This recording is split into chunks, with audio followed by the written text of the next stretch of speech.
नमस्कार, स्वागत है आप सभी का ज्ञान सम्मान के मंच पे। हम लोग यहाँ पे यूपी पीसीएस प्रीलिम्स 2023 के लिए टेस्ट सीरीज देख रहे थे और इस क्रम में हम लोग यहाँ पे सबसे पहले दृष्टि आईएएस, ठीक है, दृष्टि आईएएस से हम लोग टेस्ट देखे थे और इसमें टोटल जो हम लोग 10 टेस्ट यहाँ पे कंप्लीट कर चुके हैं। इसमें आपको सब्जेक्ट वाइज टेस्ट भी था और फुल लेंथ टेस्ट था। साथ ही साथ यहाँ पे जो है आपको सी सेट का भी टेस्ट यहाँ पे कराया गया है। तो सब्जेक्ट वाइज में आप देखेंगे तो पॉलिटी हो, इकोनॉमी हो, ज्योग्राफी हो, हिस्ट्री हो, या आपको यूपी स्पेशल करेंट अफेयर हो, यूपी स्पेशल जितनी भी बातें हों, या करेंट अफेयर का इंडिविजुअल टेस्ट भी यहाँ पे कराया गया है। इसके अलावा हम लोग सी सेट और फुल लेंथ सिलेबस का यहाँ टेस्ट देखे हैं। तो इसमें आपको कुछ टेस्ट बचा हुआ है वो मैं आपको करा दूंगा। इसके अलावा देखेंगे यहाँ पे जो है एक आध फुल लेंथ टेस्ट आपको बचा हुआ है, साथ साथ सी सेट का टेस्ट और करेंट अफेयर का ये यहाँ पे बचा हुआ है, तो मैं आपको करा दूंगा। इसके पैरेलल में देखें तो हम लोग संस्कृति आईएएस टेस्ट देख रहे थे, ठीक है। ये भी काफ़ी प्रतिष्ठित संस्थान है, आपको पता ही होगा। तो यहाँ से देखिए तो हम लोग टोटल 5 टेस्ट यहाँ भी कंप्लीट कर लिए हैं और इसमें देखेंगे तो कुछ सब्जेक्ट वाइज टेस्ट है और एक यहाँ पे फुल लेंथ टेस्ट हम लोग कंप्लीट किए हैं। अब मैं एक दिन आपसे पूछा था कि बताइए आप टेस्ट जो है किसका कराया जाए। ऐसे में हमारा प्रयास है कि जो भी मार्केट में अवेलेबल जितनी भी बढ़िया टेस्ट है आपको करा दिया जाए, क्योंकि देखिए टेस्ट जो है एक अच्छा फिनिशिंग का बहुत ही अच्छा माध्यम बन सकता है और यहाँ से आप अपने कंसेप्ट में जो भी लूप होल है उसको यहाँ से आप फिल कर सकते हैं। जो भी बातें नहीं आती है आपको ये सीख सकते हैं। और आप जो लोग भी दृष्टि और संस्कृति आईएएस का टेस्ट अभी तक देखे होंगे, काफ़ी कुछ बातें आपको सीखने को मिली है। तो कमेंट बॉक्स में मैं देख रहा था तो कुछ लोगों का कमेंट था कि धी आईएएस का टेस्ट सीरीज कराया जाए, ठीक है। कुछ लोगों का कमेंट था कि जीएस वर्ल्ड का भी कराया जाए, ठीक है। तो ऑलरेडी 2 तो हम लोग कर ही रहे हैं। यहाँ पे धी आईएएस और जीएस वर्ल्ड की बात है, ठीक है। तो यहाँ पे आज जो देखेंगे हम लोग, आज धी आईएएस का टेस्ट यहाँ पे देखेंगे। तो ये पैरेलली आपको चलते रहेगा, धी आईएएस में कराऊंगा, जीएस वर्ल्ड कराऊंगा, ठीक है। दृष्टि सारा कुछ ही कराया जाएगा आपके। तो हमारा प्रयास है कि बिल्कुल आपके लिए जो है जितना कुछ कर सकते हैं उतना कुछ यहाँ से हम आपके प्रीलिम्स में यहाँ से हेल्प करें। तो यहाँ पे आज हम देखेंगे धी आईएएस का और ये जो टेस्ट है आपको फुल लेंथ टेस्ट है, यानी कंप्लीट सिलेबस का टेस्ट है। तो मेरे साथ साथ आप लोग पैरेलली में आंसर इसका करते रहेंगे।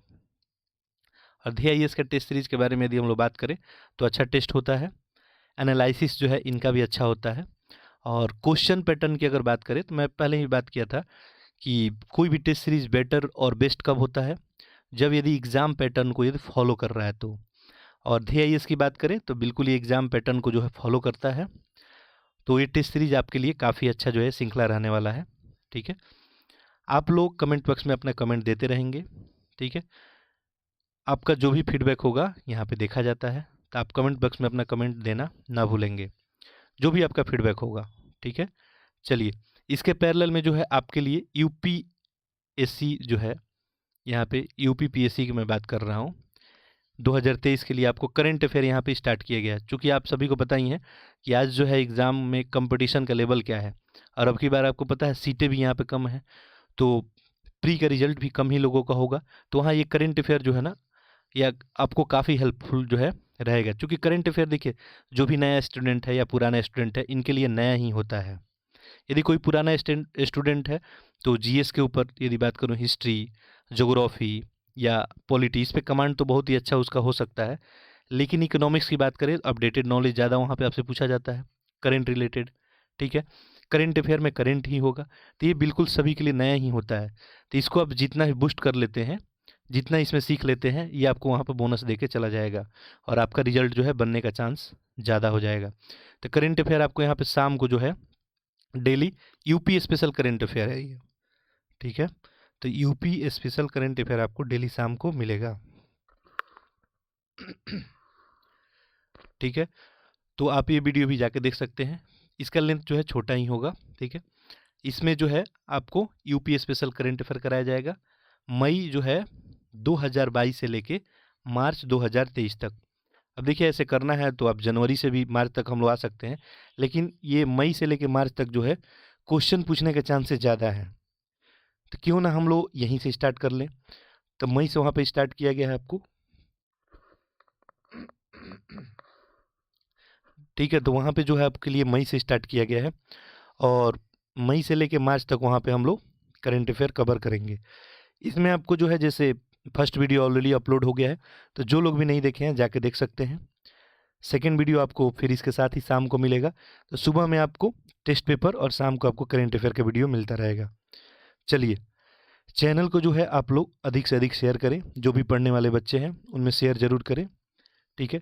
क्योंकि मैं पहले ही बता चुका हूँ, यहाँ पे हम लोग जल्द ही आपको सब्जेक्ट वाइज जो है बिल्कुल कंसेप्चुअल जो है क्लास स्टार्ट करने वाले हैं, बिल्कुल एक प्रॉपर मैनर में, ठीक है। तो जो भी पढ़ने वाले बच्चे हैं उनमें चैनल को जो है ज़रूर आप शेयर करें और चैनल को सब्सक्राइब भी ज़रूर कर लें। चलिए, तो आज देखते हैं हम लोग DIS का ये टेस्ट सीरीज नंबर 1, ठीक है। और ये देखिए, ये जो है आपको फुल लेंथ टेस्ट है, ठीक है। पिछला लेक्चर में हमारा प्रयास रहा था कि हिंदी और इंग्लिश दोनों में जो है आपको क्वेश्चन दिखाया जाए, तो उसके वजह से हुआ ये कि टेस्ट पेपर में टाइम थोड़ा सा अधिक लग गया। तो कुछ लोगों को लग रहा होगा कि टेस्ट पेपर में टाइम हमारा ज़्यादा लग रहा है, तो यहाँ हम इंग्लिश के क्वेश्चन को दिखाएंगे, बट हिंदी में ही हम लोग डिस्कशन करेंगे। तो बाकी आपको PDF जो है टेलीग्राम ग्रुप में मिल जाएगा। साथ ही साथ बहुत सारे लोगों का कमेंट था कि कमेंट उनका ये था कि हमें जो है सोल्यूशन नहीं मिल पा रहा है, ठीक है। PDF का सोल्यूशन भी चाहिए। कुछ लोगों का था कि आंसर शीट हमें चाहिए। कुछ लोगों का कमेंट क्या था कि हमें इसका संपूर्ण जो है एनालिसिस चाहिए। तो देखिए, चूँकि आपको पता ही होगा कि यदि कोई जॉब में है और उसके अलावा यदि आपके लिए काम कर रहा है, तो उसके पास टाइम का जो है कितना महत्व होता है। तो मैं कोशिश कर रहा हूँ, वैसे टेलीग्राम ग्रुप में आप जाएंगे जैसे ज्वाइन कर लें, वहाँ पे आपको दृष्टि का जो है टेस्ट नंबर 1, टेस्ट नंबर 2 और 3 तीनों का जो है संपूर्ण एनालिसिस वहाँ पे बिल्कुल अपलोड कर दिया गया है। जाके वहाँ से आप डाउनलोड कर सकते हैं और उसको पढ़ सकते हैं। जितना भी टेस्ट है, मेरा प्रयास है कि जल्द से जल्द ही आपको जो भी टेस्ट हो चुके हैं और ये जो भी होने वाले हैं, इसके पैरेलली में आपको जो है मैं PDF के साथ उसका सॉल्यूशन भी प्रोवाइड कर दूं, ठीक है। तो आपको वहीं पे टेलीग्राम ग्रुप में मिल जाएगा, आप जाकर वहाँ से डाउनलोड कर सकते हैं, ठीक है। मैं लिंक इसका डिस्क्रिप्शन बॉक्स में दे दूंगा। जो लोग लेक्चर पहली बार देख रहे हैं, मैं ये टोटल जो 15 टेस्ट अभी तक हो गया है, इसका सारा का लिंक आपको प्रोवाइड कर दूंगा, आप जाके देख सकते हैं। अब आपके लिए परेशानी ये होगी नए लोगों के लिए कि 15 टेस्ट काफ़ी जो है, इतना टाइम कहाँ से हम एक्सपेंड कर सकते हैं। तो आप चाहें तो टेस्ट को जो है थोड़ा सा फास्ट करके देख लेंगे, 1.25 या 1.5 करके आप इसको अपना समय यहाँ से मिनिमाइज कर सकते हैं। चलिए, हम लोग स्टार्ट करते हैं इस टेस्ट को। पैरेलली आप जो है क्वेश्चन जरूर करते रहेंगे, ठीक है। जैसे देखिए, ये आपको इंग्लिश मीडियम के लिए जो है यहाँ पर क्वेश्चन दिया गया है, ठीक है। तो आप लोग क्वेश्चन को जो है देख लेंगे, बाकी आपको PDF तो मिल ही जाएगा, परेशान बिल्कुल नहीं होइएगा, ठीक है। तो ये फुल लेंथ टेस्ट है आपको। चलिए, तो हम लोग स्टार्ट करते हैं क्वेश्चन नंबर फर्स्ट से। देखिए, यहाँ पे पूछा जा रहा है, निम्नलिखित में से किस एक अनुच्छेद के अंतर्गत केंद्रीय प्रशासनिक अधिकरण के निर्णयों को भारत के सर्वोच्च न्यायालय में चुनौती दी जा सकती है, ठीक है। आपसे क्वेश्चन देखिए क्या पूछा जा रहा है, बताइए कि आपको किसके अंतर्गत केंद्रीय प्रशासनिक अधिकरण के निर्णयों को भारत के सर्वोच्च न्यायालय में चुनौती दी जा सकती है। अनुच्छेद आपको बताना है। देखिए, इसका सही ऑप्शन क्या होगा, इसका सही ऑप्शन हो जाएगा आपका ऑप्शन ए, अनुच्छेद 323 का। इसी के अंतर्गत जो है आप देखेंगे तो भारत के सर्वोच्च न्यायालय में चुनौती दी जा सकती है। प्रशासनिक अधिकरण अधिनियम 1985 द्वारा जो है आपको प्रशासनिक अधिकरणों का स्थापना किया गया था, ठीक है। तो ये आपका सही ऑप्शन ए हो जाएगा, ठीक है। अच्छा, यहाँ पे आर्टिकल 343 है, ये किससे रिलेटेड है, तो ये आपको जो है संघ की राजभाषा से संबंधित प्रावधान से रिलेटेड है। बाकी आपको मैं सोल्यूशन डिटेल यहाँ प्रोवाइड कर दूंगा, आप सभी जाके यहाँ पे जो भी डिटेल सोल्यूशन आप दिया होगा, आप यहाँ से कुछ और सीख सकते हैं। चलिए आगे बढ़ते हैं। अगला देखें, अगला क्वेश्चन आपके लिए, राज्य विधान परिषद के संबंध में बताना है कौन सा कथन सत्य नहीं है। अब देखिए, ये राज्य विधान परिषद के बारे में पूछा जा रहा है, विधानसभा नहीं, ध्यान देंगे। पहला है, यह एक अस्थायी सदन है, ये बात बिल्कुल सही है। इसके 2/3 सदस्य प्रत्येक दूसरे वर्ष की समाप्ति पर अवकाश ग्रहण कर लेते हैं। ये क्या हो गया, गलत हो गया। देखिए, विधान परिषद की बात करें तो इसके 1/3 सदस्य जो है हर एक 2 साल पे क्या करते हैं, अवकाश ग्रहण करते हैं। तीसरा देखिए, इसके सदस्यों का कार्यकाल 6 वर्ष का होता है, बिल्कुल सही है। अच्छा, यहाँ पे स्टेटमेंट लिख देता कि राज्यसभा का जो है, राज्य विधान परिषद का कार्यकाल 6 वर्ष का होता है, तो ये भी गलती हो जाता, क्योंकि यहाँ पे जो है ये क्या है, एक अस्थायी सदन है, इसको भंग नहीं किया जाता है, तो इसका कार्यकाल नहीं होगा, राज्य विधान परिषद का नहीं होगा, इसके सदस्यों का कार्यकाल होता है, ठीक है, 6 वर्ष का, तो सही है। विधानसभा द्वारा संकल्प पारित करने के पश्चात संसद द्वारा इसे समाप्त किया जा सकता है। तो ये भी बात जो है सही है। ठीक है, तो यहाँ पे एक, अच्छा यहाँ पे बताना था गलत क्या है, तो ऑप्शन क्या हो जाएगा आपका, बी हो जाएगा। ठीक है, चलिए, अच्छा ध्यान रखेंगे, कंफ्यूज बिल्कुल नहीं होंगे। यदि आप जाएंगे संघ में जाएंगे, ठीक है, तो वहाँ पे एक आपको लोकसभा होता है, एक राज्यसभा होता है। ठीक है, इसको हम लोग क्या बोलते हैं, उच्च सदन बोलते हैं। राज्यसभा को, इसको निम्न बोलते हैं। वैसे ही राज्यों में आप जाएंगे तो राज्यों में क्या आता है, एक विधान सभा आता है और एक विधान परिषद आता है। जैसे आप राज्यसभा देख रहे हैं केंद्र में, वैसे ही आप राज्यों में जाएंगे तो विधान परिषद होगा। ये भी अस्थायी सदन होता है, ये भी उच्च सदन होता है, ये बात आप ध्यान रखेंगे। चलिए अगला देखते हैं, क्वेश्चन नंबर 3 देखें। निम्नलिखित समितियों में से कौन एक ने पंचायती राज के द्विस्तरीय प्रतिमान को संतुति दी। देखिए हम लोग पहले किए थे कि त्रिस्तरीय, वहीं पे मैं सारा कुछ आपको डिस्कस कर दिया था। ठीक है, तो इसका सही आंसर क्या है, अशोक मेहता समिति। अशोक मेहता समिति जो है द्विस्तरीय की बात की थी। त्रिस्तरीय का बात कौन किया था, बलवंत मेहता समिति। आगे देखिए, निम्नलिखित मूल कर्तव्यों में से कौन सा एक भारतीय संविधान में वर्णित नहीं है। ठीक है, मूल कर्तव्यों में, अच्छा इनिशियल में जो मूल कर्तव्य तो हमारे संविधान में शामिल ही नहीं था। ठीक है, बाद में इसे ऐड किया गया, आपको पता ही है। भाग 4 में जो है देखेंगे तो भाग 4 के ए में इसे ऐड किया गया, किसको, मूल कर्तव्य को। और इसमें देखेंगे तो ये कब ऐड किया गया, ये भी बात याद रखेंगे, 42वां संविधान संशोधन से। कब, 1976 में। ये बात भी ऑलरेडी हम लोग डिस्कस कर चुके हैं। और इसमें मौलिक कर्तव्य ऐड किया गया। आप आर्टिकल जो है 51A में जाएंगे तो वहीं आपको मौलिक कर्तव्य की बात की जाएगी। इसमें टोटल 11 आपको मौलिक कर्तव्य जो है रखा गया है। इसी में आपको लास्ट में हम लोग देखे थे कि 6 से जो 14 वर्ष के जो भी बच्चे हैं उनको जो है शिक्षा उपलब्ध कराना, ये भी जो है आपको मौलिक जो है कर्तव्य में इसको बाद में शामिल किया गया था। ठीक है, ये 86वां जो है संविधान संशोधन करके 2002 में बात जुड़ा गया था। चलिए, तो एक्स्ट्रा पॉइंट हो गया। यहाँ पे देखिए क्या पूछा जा रहा है कि मूल कर्तव्य में कौन शामिल नहीं है। पहला देखिए, पहला क्या दिया है, सार्वजनिक संपत्ति की रक्षा करना और हिंसा का त्याग करना, ये हमारा कर्तव्य है बिल्कुल। अल्पसंख्यकों की रक्षा करना, देखिए मूल कर्तव्य में कहीं अल्पसंख्यकों की रक्षा की बात नहीं की गई है, गलत हो गया।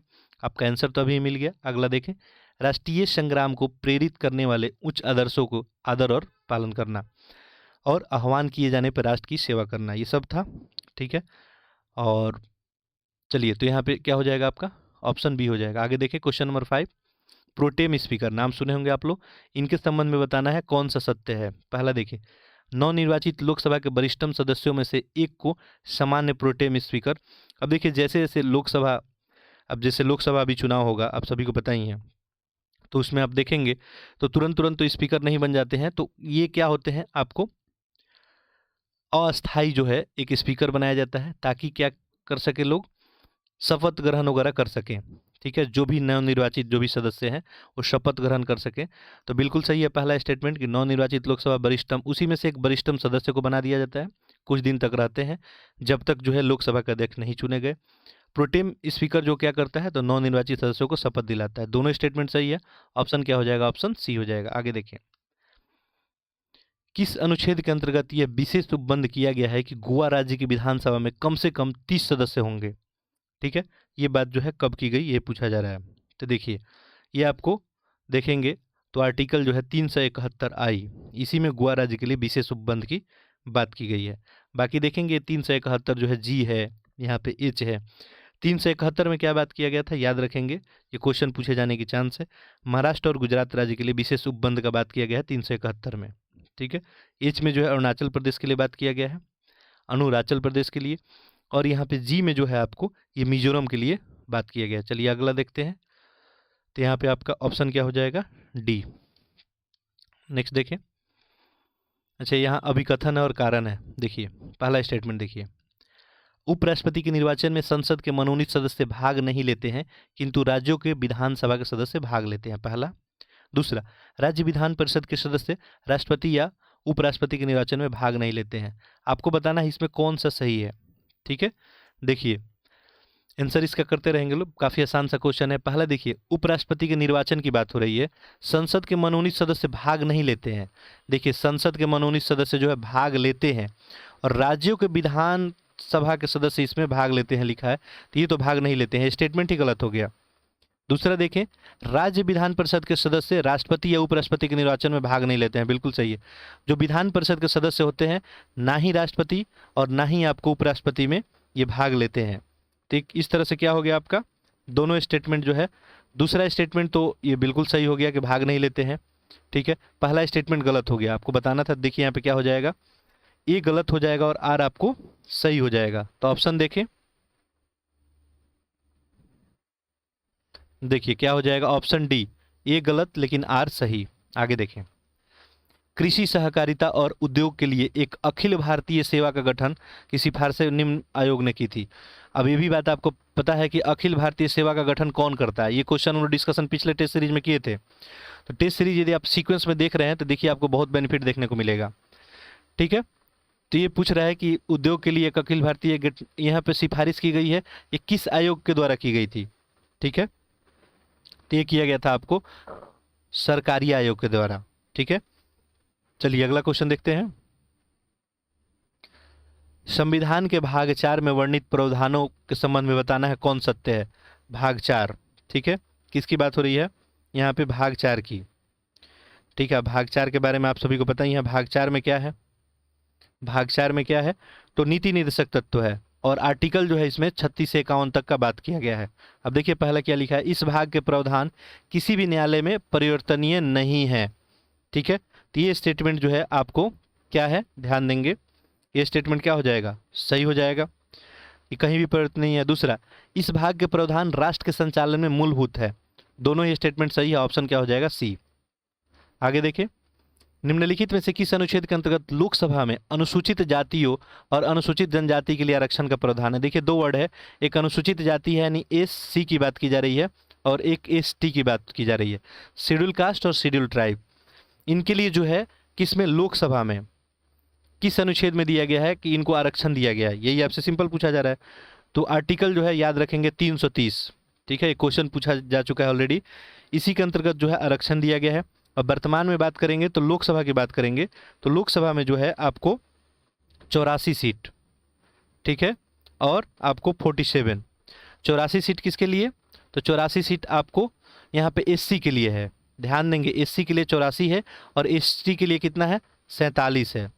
ठीक है, आप देखिए यहाँ पे 84 है, इसका उल्टा करें तो यहाँ पे 4 और 8 आना चाहिए, लेकिन थोड़ा सा इनको कम दिया गया है। तो यहाँ पे आपको अनुसूचित जाति के लिए 84 सीट और जनजाति के लिए जो है 47 सीट, इतना आपको अभी आरक्षित है कहाँ, लोकसभा में। क्लियर होगा। चलिए एक क्वेश्चन आप ध्यान में रखेंगे, अब थोड़ा सा इर्द गिर्द इसका नॉलेज तो आपको होना ही चाहिए। अगर क्वेश्चन इधर उधर करके पूछ दे तो आप सॉल्व कर ले। ये आपको अंग्रेजी के लिए क्वेश्चन है, ठीक है, इसे देख लें आप।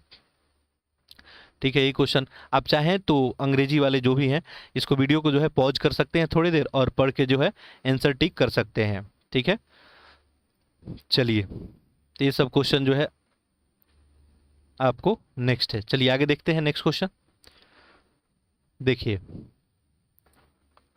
नेक्स्ट है 11 नंबर, ध्यान देंगे, भारतीय संविधान के अनुच्छेद 17 और 18 द्वारा निम्नलिखित में से किस प्रकार की समानता जो है प्राप्त करने का प्रयास किया गया। अच्छा, आर्टिकल जो है 17 किससे रिलेटेड है, तो इसमें क्या बोला गया था, अस्पृश्यता का अंत, और 18 में क्या बोला गया था, उपाधियों का अंत।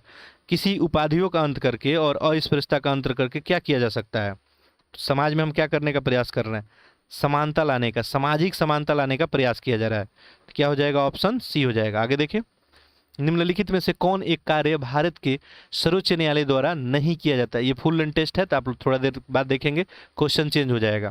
तो किसी को लग रहा है पॉलिटी का टेस्ट चल रहा है, ऐसा कुछ नहीं है। यहाँ पे कंटिन्यू कुछ क्वेश्चन पॉलिटी का है, फिर आपको हिस्ट्री और ऐसे कंटिन्यू किया गया है।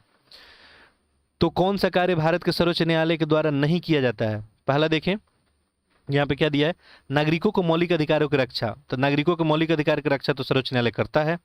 न्यायिक पुनर्लोकन भी करता है। दंडित कैदियों को क्षमादान करना, अब ये तो गलत हो गया, जो भी कैदी हैं इनको क्षमादान करने का अधिकार केवल और केवल किसको है, राष्ट्रपति को है, सर्वोच्च न्यायालय को नहीं है।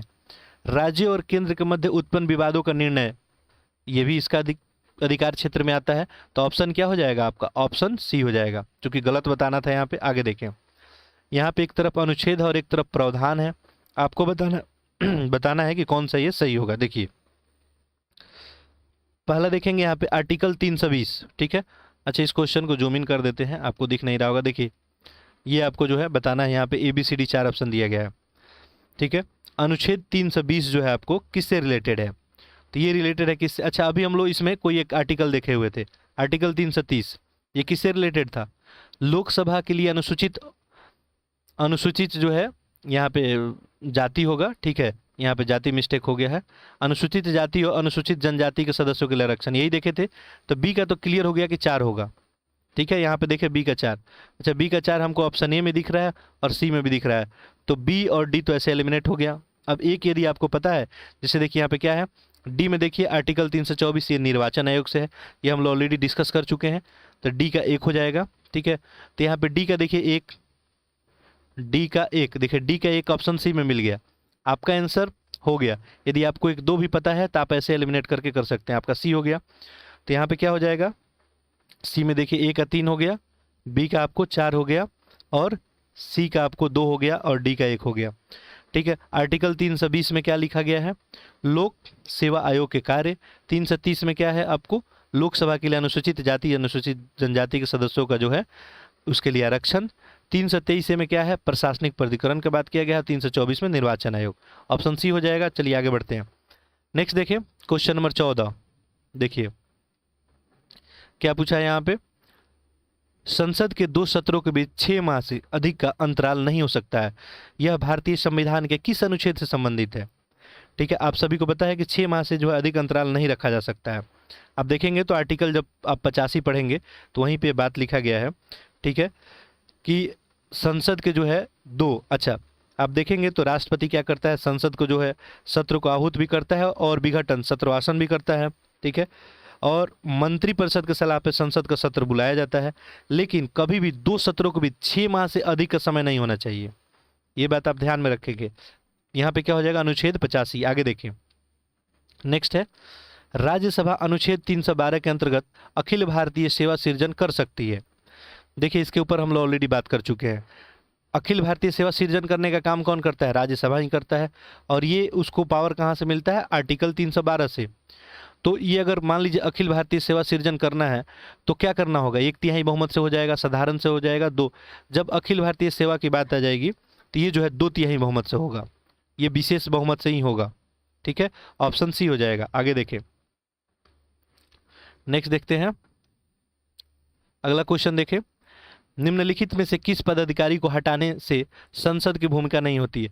देखिए संसद की भूमिका किसको हटाने में नहीं होती है, पहला देखें उच्चतम न्यायालय के न्यायाधीशों को हटाने में, ठीक है, तो देखिए ध्यान देंगे तो उच्चतम न्यायालय के न्यायाधीशों को हटाने में तो संसद की भूमिका होती है, राज्य निर्वाचन आयोग को हटाने में ये भी सही है, महान्यायाधि को हटाने में, देखिए महान्यायाधि जो है राष्ट्रपति के प्रसाद पर्यंत बनता है और इसको हटाने का जो है संसद में भूमिका नहीं होती है, तो यही आपका क्या हो जाएगा, चूंकि नहीं बताना था यही हो जाएगा। और चौथा देखिए लोकपाल के सभापति और सदस्यों को हटाना, तो बिल्कुल ये जो है आपको किसके दायरे में आता है, यहाँ पे संसद के दायरे में आता है। चलिए अगला देखते हैं, निम्नलिखित कथनों पर विचार करना है। पहला देखेंगे, ये हिस्ट्री का क्वेश्चन यहाँ से आपका स्टार्ट होता है।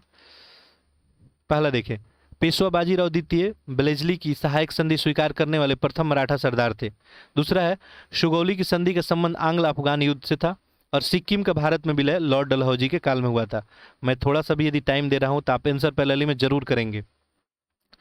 पहला स्टेटमेंट यहाँ पे ध्यान देंगे आप, तो क्या लिखा हुआ है, पेशवा बाजीराव द्वितीय ब्लेजली से सहायक संधि करने वाले पहले मराठा सरदार थे, बात सही है। दूसरा देखिए, सुगौली की संधि के संबंध आंग्ल अफगान युद्ध से है, अब ये भी हम लोग डिस्कस कर चुके हैं, तो देखिए कितना सारा क्वेश्चन रिपीट हो रहा है।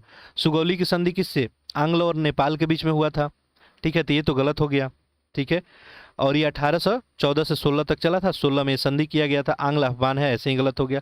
सिक्किम का भारत में विलय लॉर्ड डलहौजी के काल में हुआ था, ये भी बात सही है, 1-3 सही है, ऑप्शन देखिए ऑप्शन ए हो जाएगा। आगे देखिए, निम्नलिखित युग्मों में से कौन सा एक सही सुमेलित है, एक तरफ पत्र पत्रिका है और एक तरफ इनके संस्थापक है, आपको क्या बताना है, कौन सही नहीं है, देखना गलत बताना है यहाँ पे। पहला देखेंगे तो पहला क्या दिया है, बहिष्कृत भारत, और ये भी क्वेश्चन हम लोग ऑलरेडी डिस्कस किए हैं। बहिष्कृत भारत महात्मा गांधी का नहीं था, ये किसका था, तो ये था किसका, डॉक्टर भीमराव अंबेडकर का था, तो पहला ही गलत निकल गया। दैनिक आज शिव प्रसाद गुप्ता का था। स्वदेश वाहिनी के रामकृष्ण पिल्लई का था, और न्यू इंडिया एनी बिसेंट का था। आगे देखें, क्वेश्चन नंबर 19 देखें, वर्ष 1902 में थॉमस रैले की अध्यक्षता में एक विश्वविद्यालय आयोग का गठन किया गया था।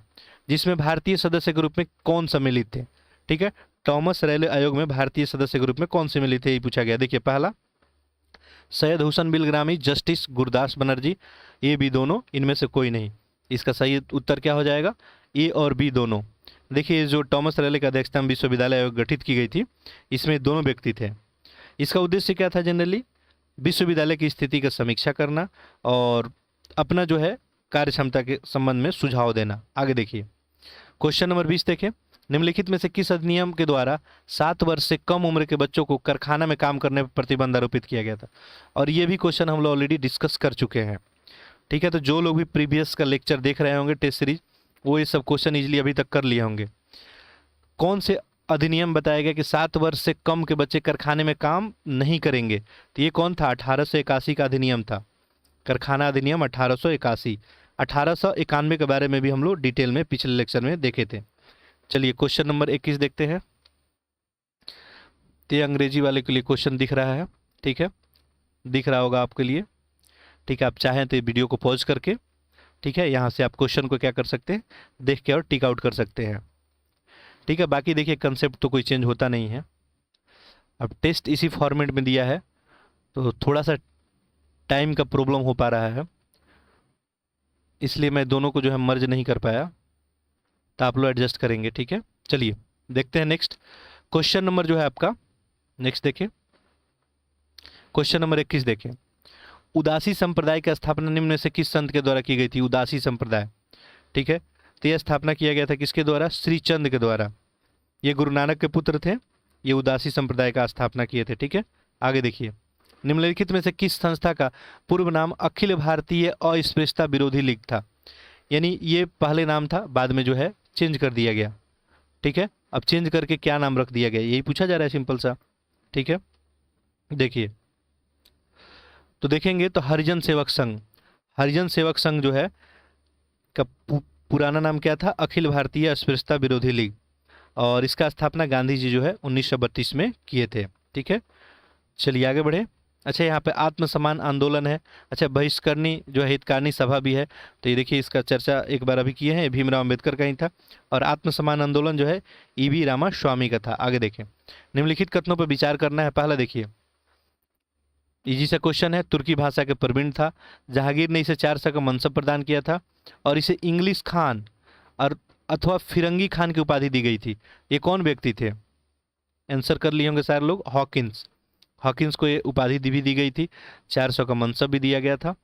जहांगीर इनसे काफ़ी खुश हुआ था तुर्की में बात करने की वजह से। ठीक है, तो ये तुर्की के ज्ञाता भी थे। आगे देखें, निम्नलिखित में से किस एक गवर्नर को भारत में अंग्रेजी साम्राज्य का अग्रगामी कहा जाता है।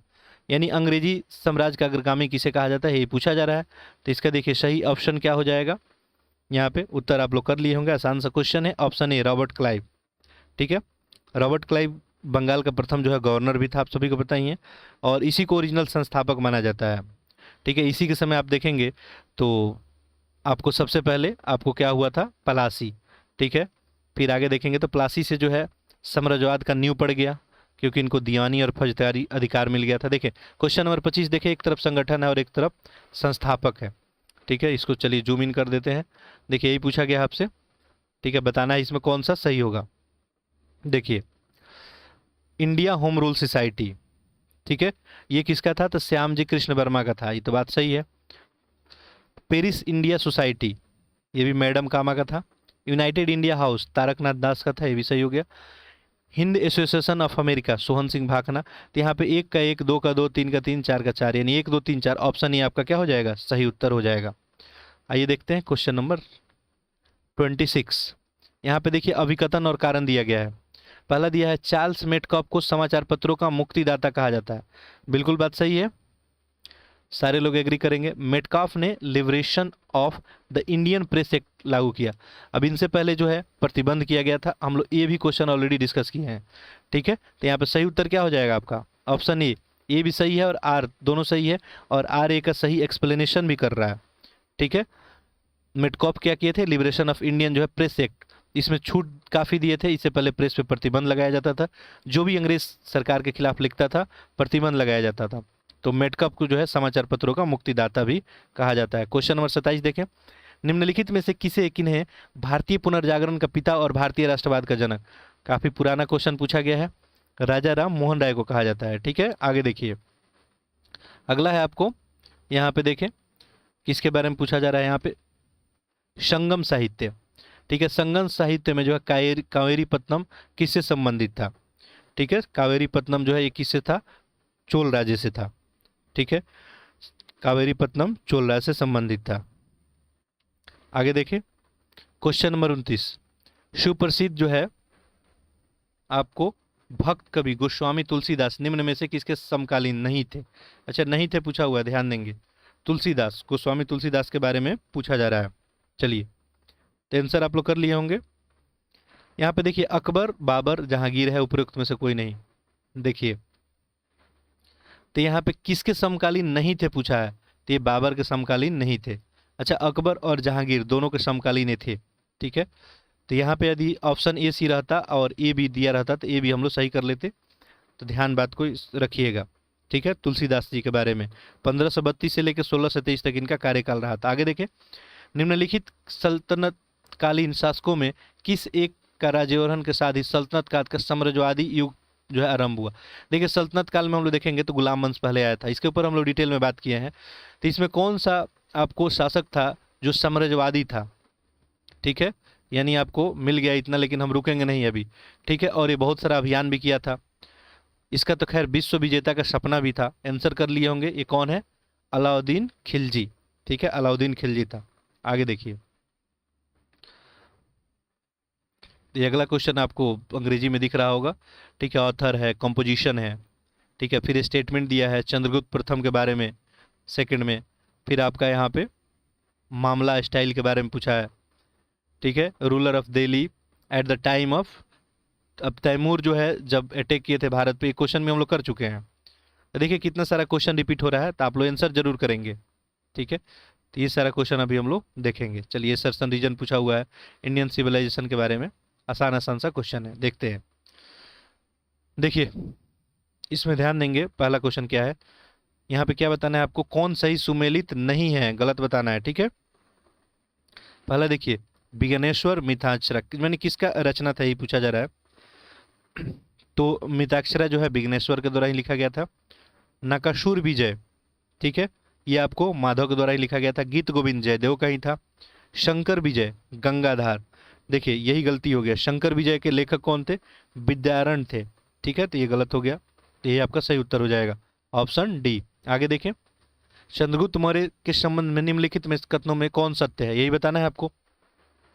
तो देखिए चंद्रगुप्त प्रथम की बात हो रही है, चंद्रगुप्त मौर्य की नहीं बात हो रही है, चंद्रगुप्त प्रथम गुप्त वंश वाले। तो इसने महाराजा धीराज की उपाधि ग्रहण की थी, ये बात सही है। गुप्त संवत चलाने का श्रेय इन्हीं को जाता है। इसने रजत मुद्राओं का प्रचलन भी कराया था। और डी क्या है, सभी सत्य हैं, तो बिल्कुल बात है सारा ही सत्य है, ऑप्शन क्या हो जाएगा डी। नेक्स्ट है आपको मामल शैली के विकास किसके शासनकाल में हुआ था, मामल शैली का विकास। ठीक है, आंसर करेंगे, देखिए इसका विकास हुआ था नरसिंह वर्मन के समय में। तैमूर के भारत पे आक्रमण करते समय दिल्ली का शासक, ऑलरेडी क्वेश्चन डिस्कस है ये। ठीक है, कौन था, आंसर करेंगे, देखिए नसीरुद्दीन महमूद, यही था आपको। तैमूर कब भारत पे अटैक किया था, 1398 में। निम्नलिखित युद्धों को इसमें कालक्रम अनुसार आपको व्यवस्थित करना है। देखिए और इसमें भी हम लोग एक आध तो कर ही लिए हैं। ठीक है, चौसा का युद्ध हम लोग देखे थे, खानवा भी देखे थे। देखिए आपको अगर इसमें एक दो भी याद है, ठीक है, तो आप यहाँ पे जो है कर सकते हैं। देखिए पहला क्या है यहाँ पे, सर ए पुल युद्ध, ये जो है आपको ये कब हुआ था, 1501 में हुआ था। ठीक है, खानवा का युद्ध कब हुआ था, खानवा का युद्ध आप लोग को याद ही होगा, 1527 में हुआ था। 1526 में जो है बाबर पानीपत का लड़ा था, खानवा 27 में। चौसा का युद्ध, ठीक है, तो ये 1539 में हुआ था, हुमायूं और शेरशाह से। और यहाँ पे दोहरिया का युद्ध है, दोहरिया का युद्ध जो है कब हुआ था, तो ये 1532 में हुआ था। अब आप सीक्वेंस तो लगा ही लेंगे। ठीक है, सबसे बाद इसमें कौन हुआ है, चौसा का युद्ध हुआ है, तो 4 तो सबसे बाद में होगा, ये तो क्लियर हो गया। ठीक है, 4 क्या होगा, लेकिन देखिए ए सी डी तीनों में दिया है।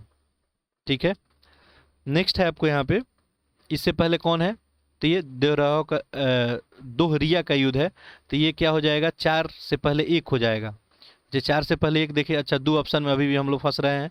ठीक है, ये तो एलिमिनेट हो गया। इससे पहले कौन हुआ है देखिए, तो ये 1527 खानवा का युद्ध 3 हो गया। अब क्लियर हो गया, 3 वाला ही है, तो ऑप्शन सी ही होगा। और लास्ट में जो बचा आपका 1501, तो 2 3 1 4। आगे देखें, अगला क्वेश्चन है, लोदियों के राजस्व सिद्धांत किस पे आधारित है? लोदियों के बारे में पूछा जा रहा है। ठीक है, लोदी वंश जो था, चूंकि लोदी क्या थे, अफगानी लोग थे, तो अफगान जो है सरदारों की जो है समानता पे जो है इनका राजस्व सिद्धांत था। आगे देखिए, नेक्स्ट क्वेश्चन है आपसे, ये कथन है और कारण है, आपको बताना है। देखिए, पहला है, सैंडो सभ्यता जो है आदि ऐतिहासिक काल की सभ्यता थी। इस सभ्यता में लेखन कला का ज्ञान है, किंतु इसे पढ़ा नहीं जा सकता है। ठीक है, तो देखिए, संदेश सभ्यता आदि ऐतिहासिक काल में ही रखा गया है, बिल्कुल बात सही है। देखिए, लेखन कला तो वहाँ पे हमको मिला है, बात सही है, लेकिन आज तक कोई भी नहीं पढ़ सका है इसे, तो ये भी सही है और आर भी सही है। देखिए, ये लेखन कला नहीं पढ़ा जा सका है, इसी के वजह से जो है आपको आदि ऐतिहासिक काल में रखा गया है। आपको पता ही होगा इतिहास को कितने भागों में बांटा गया है। ठीक है, एक प्राग ऐतिहासिक है, आदि ऐतिहासिक है और ऐतिहासिक है। ठीक है, चलिए, तो यहाँ पे ऑप्शन क्या हो जाएगा? ऑप्शन ये आपका सही उत्तर हो जाएगा। आगे देखें, निम्नलिखित कथनों पर विचार करना है। पहला देखें, बौद्ध साहित्य को त्रिपिटक कहा जाता है, जैन साहित्य को आगम कहा जाता है, भगवान बुद्ध शाक्य वंश से संबंधित थे, भारत में जैन धर्म के प्रथम तीर्थंकर ऋषभदेव थे। बताना है इसमें कौन सा सही है। ठीक है, यही आपको बताना है। पहला देखिए, अच्छा इसमें बताना है कौन सा असत्य है, ध्यान देंगे, सही नहीं बताना है, असत्य बताना है। तो पहला दिया है, बौद्ध साहित्य को त्रिपिटक कहते थे, ये बात तो सही है। ठीक है, त्रिपिटक में आता था 3 इनका। ठीक है, तो ये बात सही है। जैन साहित्य का आगम कहा जाता था, ये भी सही है। भगवान बुद्ध शाक्य वंश से आते थे, ये भी सही है। और जैन धर्म के प्रथम तीर्थंकर जो ऋषभ देव थे, ये तो सारा स्टेटमेंट ही सही है। यहाँ असत्य पूछा जा रहा है, क्या हो जाएगा? ऑप्शन डी, इनमें से कोई नहीं। ठीक है, क्वेश्चन को ध्यान से बिल्कुल पढ़ेंगे, क्वेश्चन में कब क्या पूछा जाए अपने को पता नहीं है। एग्जामिनर कभी बनने की कोशिश ना करेंगे, स्टूडेंट ही बन के जो क्वेश्चन को सॉल्व करेंगे। कुछ लोग क्या करते हैं, बिल्कुल जैसे अभी मैं बोल रहा था कि इसमें सही क्या है, चूंकि आज तक क्या पूछा गया है, सही क्या है, अब वो क्या पूछ दिया, गलत क्या है। अब हम क्या करेंगे, गलत करके आ जाएंगे। देखिए, वाराणसी में हिंदू कानून और दर्शन हेतु 1791 में एक संस्कृत कॉलेज की स्थापना किसके द्वारा की गई थी? ठीक है, रिपीटेड क्वेश्चन है, किसके द्वारा की गई थी? जोनाथन डंकन के द्वारा। ठीक है, हिंदू कानून और दर्शन के लिए जो जोनाथन डंकन के द्वारा किया गया था। चलिए आगे बढ़ते हैं। उत्तर प्रदेश की विधानसभा जिसका जो है गठन वर्ष 1918 में अवध में हुआ था, ये इससे कौन संबंधित नहीं था, पूछा जा रहा है। ठीक है, इससे कौन संबंधित नहीं था? इंद्र नारायण द्विवेदी, जवाहरलाल नेहरू, मदन मोहन मालवीय, गौरी शंकर। देखिए, आप बिल्कुल एलिमिनेट कर पाए होंगे, जवाहरलाल नेहरू इससे संबंधित नहीं थे। ठीक है, तो आपका सही उत्तर भी हो जाएगा। आगे देखें, क्वेश्चन नंबर 41 देखते हैं। चलिए, थे अंग्रेजी वाले के लिए क्वेश्चन हुआ, दिख रहा होगा आपको। शिमला कॉन्फ्रेंस के बारे में पूछा जा रहा है। ठीक है, कैबिनेट मिशन प्लान के बारे में पूछा जा रहा है, सब आपको पता ही होगा। ये मेडाइवल पीरियड संत है और उनका वर्क एरिया है। ठीक है, यही सब दिया गया है, ये क्रोनोलॉजी आपको लगाना है। इधर भी देख सकते हैं आप। ठीक है, ये भगत सिंह जिंदाबाद एंड इनकलाब जिंदाबाद, सेम मीनिंग क्या है इसका, तो यही सब आपके लिए क्वेश्चन है। तो आप लोग यहाँ पे मैं जैसे बताया थोड़ी देर पहले, आप पॉज कर ले और इसको जो है सॉल्व करने की कोशिश करें। बाकी आसान आसान क्वेश्चन है, आप लोग जो है इजीली इसको सॉल्व कर पाएंगे। देखिए, क्वेश्चन नेक्स्ट क्या है, वायसराय वेवल द्वारा 1945 में आयोजित शिमला सम्मेलन में कांग्रेस के प्रतिनिधित्व मंडल का नेतृत्व किसने किया? ठीक है, जो वेवल का जो है 1945 का आपको शिमला सम्मेलन था, तो कांग्रेस की ओर से पूछा जा रहा है प्रतिनिधि मंडल का नेतृत्व किसके द्वारा किया गया? तो ये किसके द्वारा किया गया था? अबुल कलाम आज़ाद के द्वारा। क्लियर होंगे सारे लोग, अबुल कलाम आज़ाद के द्वारा ही किया गया था। चलिए आगे बढ़ते हैं। वही उस समय अध्यक्ष भी थे। कैबिनेट मिशन योजना के सदस्य थे, आसान सा क्वेश्चन है, कौन लोग सदस्य थे? तो देखिए, लॉर्ड पैथिक लॉरेंस, स्टेपर्ट क्रिप्स और एवी अलेक्जेंडर। तो बिल्कुल पहला ही स्टेटमेंट सही मिल गया, तो आपका ऑप्शन ये सही हो जाएगा। अगला देखें, मध्यकालीन संत है और इनका ये कार्य क्षेत्र है। ठीक है, बताना है कौन सा इनका कार्य क्षेत्र होगा। अच्छा, कौन संबंधित नहीं है, यही बताना है। देखिए, पहला है शंकर देव, असम से थे ये शंकर देव, तो ये स्टेटमेंट क्या है, सही है। यहाँ पे नरसिंह मेहता गुजरात से और नामदेव महाराष्ट्र से, तो ये तीनों तो सही हैं। मलूक दास का क्या दिया है, राजस्थान से। ठीक है, ये गलत हो गया। इलाहाबाद में इनका जन्म हुआ था, तो ये उत्तर प्रदेश से आएंगे, राजस्थान से नहीं आएंगे। गलत बताना था, तो यही क्या हो गया आपका सही उत्तर हो गया। आगे देखें, अगला है आपको, निम्नलिखित घटनाओं में से कौन सी एक कालक्रम के अनुसार अंतिम स्थान पे है। इसमें सबसे अंतिम में कौन हुआ, ये आपको बताना है। अब देखिए, सती प्रथा पे प्रतिबंध हम लोग डिस्कस किए थे, कब हुआ था, 1829 में। रॉलेट अधिनियम कब आया था, बताइए आप लोग को, 1919 में आया था। अच्छा, वुड डिस्पैच जो है कब आया था, ये भी हम लोग देखे थे, 1854 में। और लास्ट बचा यहाँ पे वर्नाकुलर प्रेस एक्ट, तो ये जो है 1878 में लाया गया था। क्या पूछा गया है, सबसे आखिरी में कौन है, तो देखिए सबसे आखिरी में इसमें 1919 ही दिख रहा है। क्या दिख रहा है आपको, रॉलेट अधिनियम।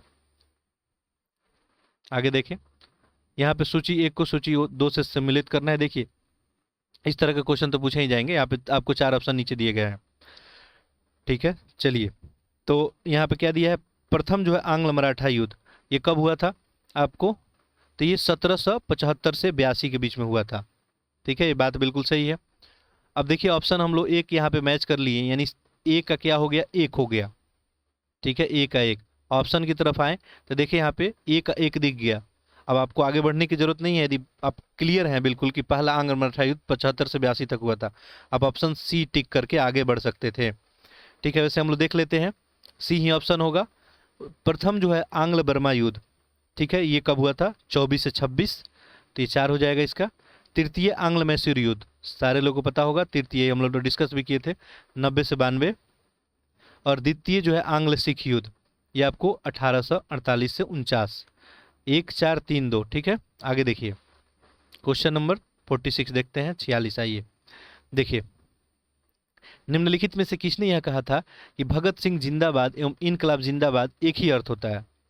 दोनों का अर्थ एक ही है, ये किसके द्वारा स्टेटमेंट दिया गया था, तो ये था आपको सुभाष चंद्र बोस का स्टेटमेंट। निम्नलिखित में से किस एक आंदोलन के दौरान उत्तर पश्चिम सीमा प्रांत में कबालियों ने गांधी जी का मलंग बाबा की उपाधि दी थी। ठीक है, उत्तर पश्चिमी में बात हो रही है, तो गांधी जी को मलंग बाबा की उपाधि जो है कब दिया गया था, किस अभियान के दौरान। ठीक है, तो किस आंदोलन के दौरान दिया गया था, पुराना क्वेश्चन है, पूछा हुआ क्वेश्चन है, तो इसका सही उत्तर क्या हो जाएगा, सविनय अवज्ञा आंदोलन। आगे देखिए, क्वेश्चन नंबर 48, निम्नलिखित रोगों में से कौन सा एक तंत्रिका तंत्र को प्रभावित नहीं करता है। ठीक है, ये क्वेश्चन नंबर जो है आपको 48 है। ठीक है, ध्यान देंगे, क्वेश्चन नंबर क्या है आपको 48। देखिए, विच of the flowing disease does not effect the nervous system. ठीक है, नर्वस सिस्टम को इसमें कौन इफेक्ट नहीं करता, यही पूछा जा रहा है। और देखिए, तो यहाँ पे देखेंगे तो पहला रेबीज है, मोनोजाइटिस है, टिटेनस और आपको पोलियो। ठीक है, तो यहाँ पे देखेंगे मोनोजाइटिस, ये जो है तंत्रिका तंत्र को आपको प्रभावित नहीं करता है। मोनोजाइटिस नामक बीमारी जो है मस्तिष्क में जो है मोनोजाइटिस नामक झिल्ली के सूजन के कारण होता है, तो ये तंत्रिका तंत्र को प्रभावित नहीं करता है। ठीक है, आगे देखें, मानव शरीर में जो है सीरोटोनिन नामक रसायन का स्रावन कब अधिक मात्रा में होता है। ये जो रसायन होता है इसका स्रावन कब होता है, अभी जो भी हमारे शरीर में हार्मोन्स वगैरह का स्रावन होता है, एंजाइम वगैरह का, तो ये किसी न किसी परिस्थिति में ही होता है, शरीर के डिमांड के अनुसार होता है। तो पूछा जा रहा है कब अधिक मात्रा में होता है ये, तो जब एलर्जी के समय जो है अधिक मात्रा में आपको इसका श्रवण होता है। आगे देखें, मानव मुख में लार का निर्माण प्रतिरक्षा के किस प्रकार से संबंधित है। ठीक है, ये पूछा जा रहा है, तो ये जो है क्वेश्चन देख लें अंग्रेजी में, यदि क्लियर नहीं हो पा रहा होगा तो। ठीक है, कभी कभी जो है साइंस के क्वेश्चन भी थोड़े से स्टेटमेंट इसका जो है हिंदी में डिफिकल्ट बना दिया जाता है। अब काइक का मतलब क्या है, कुछ लोग सोचने लगे होंगे। देखिए, लिखा है कि the formation of the saliva in human mouth is related to which type of immunity. ठीक है, अब समझ में आ गया होगा। देखिए, तो यहाँ पे जो है देखेंगे सही उत्तर इसका क्या हो जाएगा, आपका ऑप्शन सी, काइकीय रोध। आगे देखें, अब काइकीय रोध क्या है। ठीक है, यहाँ पे स्टेटमेंट हम लोग नहीं देखे हैं, थोड़ा सा डिफिकल्ट वर्ड है। देखिए क्या है यहाँ पे, साइकोलॉजिकल बैरियर। ठीक है, आगे देखें, तो आप अंग्रेजी का हेल्प ले सकते हैं जब भी प्रॉब्लम हो। बीज के निम्नलिखित भागों में से किस एक भाग को बीज के अंदर अविकसित पौधे के नाम से भी जाना जाता है। ठीक है, ये किसको जाना जाता है? भ्रूण को, ठीक है, अविकसित पौधे के नाम से। आगे देखें, ये जो क्वेश्चन है अंग्रेजी में है, इसको आप देखें और आंसर को करें, ठीक है। चलिए, आसान आसान जो है क्वेश्चन है। आज क्वेश्चन का लेवल जो है, डिफिकल्टी लेवल थोड़ा सा आपको आसान ही लग रहा होगा।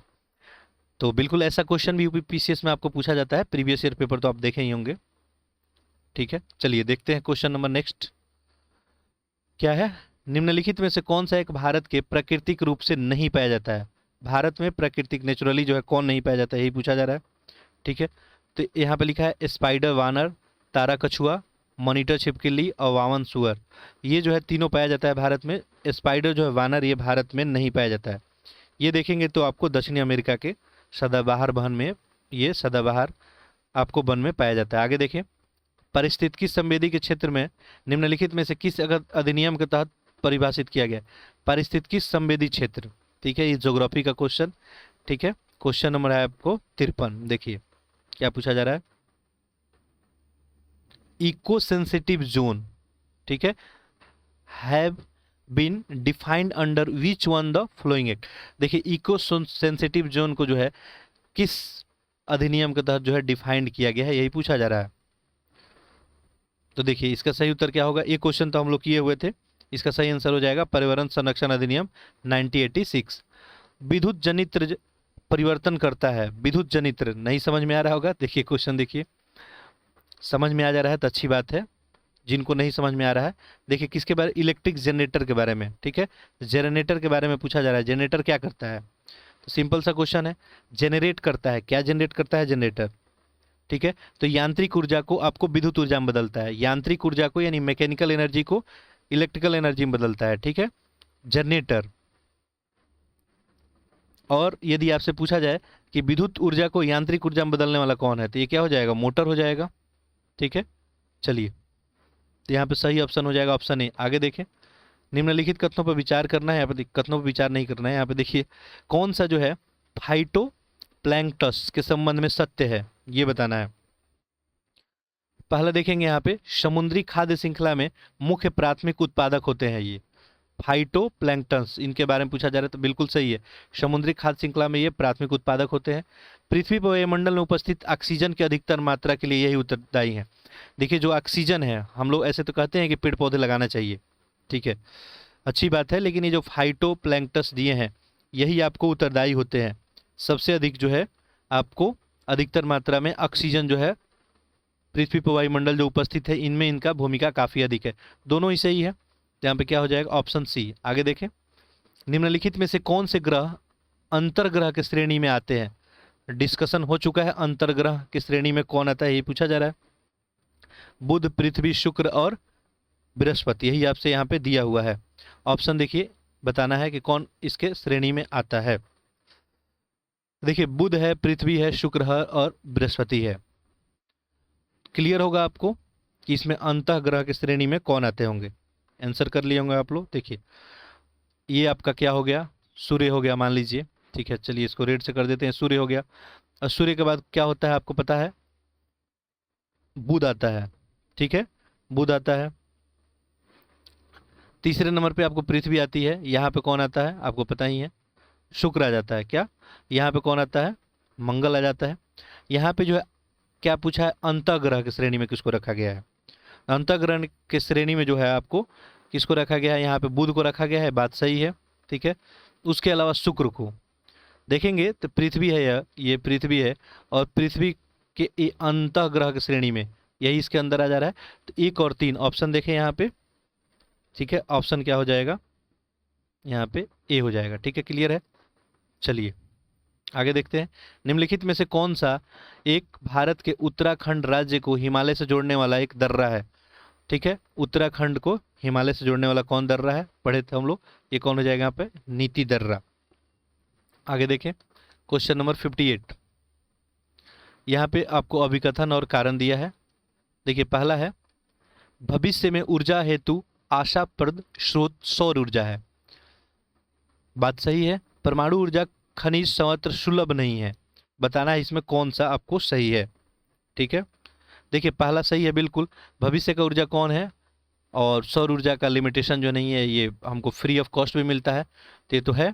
इसके ऊपर काम भी इतना सारा चल रहा है। परमाणु ऊर्जा खनिज संयंत्र सुलभ नहीं है। परमाणु ऊर्जा देखिए, अब देखेंगे तो इतना आसान नहीं है परमाणु ऊर्जा से एनर्जी जो है, न्यूक्लियर रिएक्टर इतना सारा, उसमें आपको मंदक वगैरह, एक कॉम्प्लेक्स सिस्टम होता है ये, तो ये सुलभ तो नहीं ही है। ठीक है, आसानी से यहाँ पे ऊर्जा उत्पन्न नहीं किया जाता है। ठीक है, तो यहाँ पे ये भी सही है, दोनों सही है। तो यहाँ पे क्या हो जाएगा, ऑप्शन ए हो जाएगा। ठीक है, आगे देखें क्वेश्चन नंबर 59। क्वेश्चन नंबर 59 देखें, वर्णांत व्यक्ति के बारे में पूछा जा रहा है। ठीक है, किन रंगों में भेद नहीं कर पाता है, जो वर्णांत होता है। ठीक है, वर्णांत क्या होता है आप देख ले। ठीक है, 50 नंबर, कलर ब्लाइंडनेस के बारे में पूछी जा रही है। कलर ब्लाइंड पर्सन, ठीक है, जिनको है तो कौन रंग में वो क्या करते हैं, भेद नहीं कर पाते हैं, यही पूछा जा रहा है। वर्णांत व्यक्ति को किन रंगों में भेद नहीं कर पाता है, तो आप सभी को पता ही होगा, ये लाल और हरा। ठीक है, लाल और हरा में ये भेद नहीं कर पाते हैं। आगे देखिए, निम्न कथनों पर विचार करना है। पहला, भारतीय तटरेखा की कुल लंबाई 7516 किलोमीटर है। सर्वाधिक छोटी तटरेखा गोवा राज्य में है। गुजरात के बाद सबसे लंबी तटरेखा वाला राज्य महाराष्ट्र है। बताना है इसमें कौन सा सही है। देखिए क्या क्वेश्चन पूछा जा रहा है, समझ में जिनको नहीं आया होगा देख ले। तटरेखा, ये भारत हो गया, यहाँ पे समुद्र है, सारे समुद्र ही है। तो देखेंगे तो ये पूछ रहा है कि यहाँ से अगर यहाँ तक जाएंगे तो ये क्या समुद्री लंबाई आपको 7516 है। ठीक है, पहला स्टेटमेंट तो यही दिया है। ठीक है, तो आप देखेंगे तो ये जो स्टेटमेंट है, कुल तटरेखा का लंबाई जो है 7516 ही आएगा। अच्छा, भूमि से लगे हुए कुल लंबाई आ जाएगा ये, उसके बाद यहाँ पे भी आपको अंडमान निकोबार पहुँचता है, तो सारा ऐड कर देंगे आप, तो ये 7516 आ जाएगा, ये बात सही है। सर्वाधिक छोटी तटरेखा वाला राज्य गोवा है। देखिए तो आप देखेंगे इसमें, तो गोवा जो है आपको यहाँ पड़ेगा मान लीजिए, और गोवा देखेंगे तो सबसे ये बहुत ही कम किलोमीटर ये जो है समुद्र के साथ बाउंड्री शेयर करता है, मात्र 118 किलोमीटर। दूसरा स्टेटमेंट भी सही हो गया। गुजरात के बाद सबसे लंबी तटरेखा वाला राज्य महाराष्ट्र है। ठीक है, तो गुजरात के बाद जो है महाराष्ट्र नहीं है। ठीक है, आंध्र प्रदेश है। तो तीसरा असत्य हो गया। 1 2 यहाँ पे केवल सही होगा, तो आपका सही आंसर क्या हो जाएगा, 1 2 देखिए ऑप्शन में किस में है, ऑप्शन सी। ठीक है, 60 का ऑप्शन सी हो जाएगा। 61 देखें, विंध्य पर्वत श्रृंखला से निकलने वाली निम्नलिखित में से कौन सी एक नदी उत्तर प्रदेश के हमीरपुर जिले में यमुना नदी में मिल जाती है। ठीक है, अब यमुना नदी का सहायक नदी यदि आपको पता है तो देखें यहाँ पे, और हमीरपुर जिले में यहाँ पे, तो उत्तर प्रदेश से स्पेशल भी क्वेश्चन हो सकता है। तो यहाँ पे सही आंसर क्या हो जाएगा, बेतवा। ठीक है, बेतवा नदी ये हमीरपुर जिले में यमुना में आके मिल जाती है। नेक्स्ट देखिए क्वेश्चन नंबर 62, क्या पूछा है, एथमाइड नामक अस्थि मानव शरीर के किस भाग में पाई जाती है। एथमाइड, ये जो है आपको अस्थि किस भाग में पाई जाती है। ठीक है, तो ये नाक में पाई जाती है। आगे देखिए क्वेश्चन नंबर 63 देखते हैं हम लोग। तो ये आपका जो है क्वेश्चन हो गया। ठीक है, इसे आप जो भी अंग्रेजी मीडियम वाले हैं, इसे जो है वीडियो को पॉज करें और इसको सॉल्व करें, बाकी उसके बाद एक्सप्लेनेशन आपको देखने को मिलेगा ही। ठीक है, हिंदी मीडियम है चाहे आप अंग्रेजी मीडियम में, क्वेश्चन को पैरेलली में सॉल्व जरूर करेंगे। ठीक है, चलिए आगे बढ़ते हैं। तो क्वेश्चन नंबर है आपका यहाँ पे 63, निम्नलिखित कथनों में कौन सा एक सत्य नहीं है, गलत बताना है। अच्छा देखिए, पहला स्टेटमेंट देखें, मानव नेत्र का कॉर्निया कंजक्टिव नामक पतली झिल्ली से घिरा होता है। ठीक है, तो ये पतली झिल्ली से घिरा होता है, बात सही है। नेत्रदान में स्वस्थ कर्निया का ही दान होता है, जो नेत्रदान करता है तो कर्निया का ही दान करता है, ये भी बात सही है। नेत्रदान मानव को मृत्यु के 24 घंटे के अंदर किया जाता है। देखिए, नेत्रदान जब भी करना है तो 24 घंटा नहीं, ये 4 घंटे के अंदर करना होता है, नहीं तो उसके बाद किसी काम का नहीं रह जाता है। कर्निया को 4 घंटे के अंदर किया जाता है, गलत हो गया। कर्निया मानव नेत्र के बाह्य भाग में पाया जाता है, सब सही है, गलत बताना था यहाँ पे। देखिए तो सही उत्तर क्या हो जाएगा, ऑप्शन सी। आगे देखिए क्वेश्चन नंबर 64, यहाँ दिया है आपको कथन और कारण दिया है, बताना है। पहला देखिए, दिख रहा होगा आप सभी को, पहला देखिए क्या दिया है, मानव शरीर में जो है ऑक्सीजन की कमी को ब्रिक जो है इर्थ्रियोएटिन नामक हार्मोन के स्रावन द्वारा पूरा करने का प्रयास करता है। रीजन है, इर्थ्रियोएटिन नामक हार्मोन आरबीसी के निर्माण की प्रक्रिया को गति को बढ़ाता है। ठीक है, यहाँ पे आपको बताना है कौन सा सही है। चलिए इसको जूम इन कर देते हैं, देख लीजिए आप लोग, अब ऑप्शन दिख रहा होगा सारे लोगों को, कौन सा आंसर सही होगा करेंगे। ये अच्छा क्वेश्चन है आपके लिए। देखिए ये मानव शरीर में ऑक्सीजन की कमी को ब्रिक जो है एरिथ्रोपोएटिन नामक हार्मोन का ब्रिक जो है, ये ब्रिक पता ही होगा किडनी, ये इसका स्रावन करता है, बात सही है। और एरिथ्रोपोएटिन जो है नामक हार्मोन आरबीसी के निर्माण की प्रक्रिया की गति को बढ़ाता है, ये भी बात सही है। ऑप्शन क्या हो जाएगा ये? ठीक है, कथन कारण सही है, आर ए का सही एक्सप्लेनेशन भी करता है। अगला क्वेश्चन देखें, इसमें पूछा है निम्नलिखित युग्मों में कौन सही सुमेलित नहीं है। ठीक है, ये आपको बताना है कौन सही सुमेलित नहीं है। देखें क्वेश्चन दिख रहा होगा,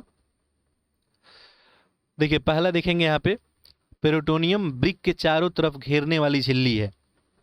ठीक है, दूसरा देखें यहाँ पे, पेरिकार्डियम हृदय के चारों ओर तरफ घेरने वाला झिल्ली है। यहाँ पे गलत बताना है, ध्यान देंगे, सही नहीं बताना है।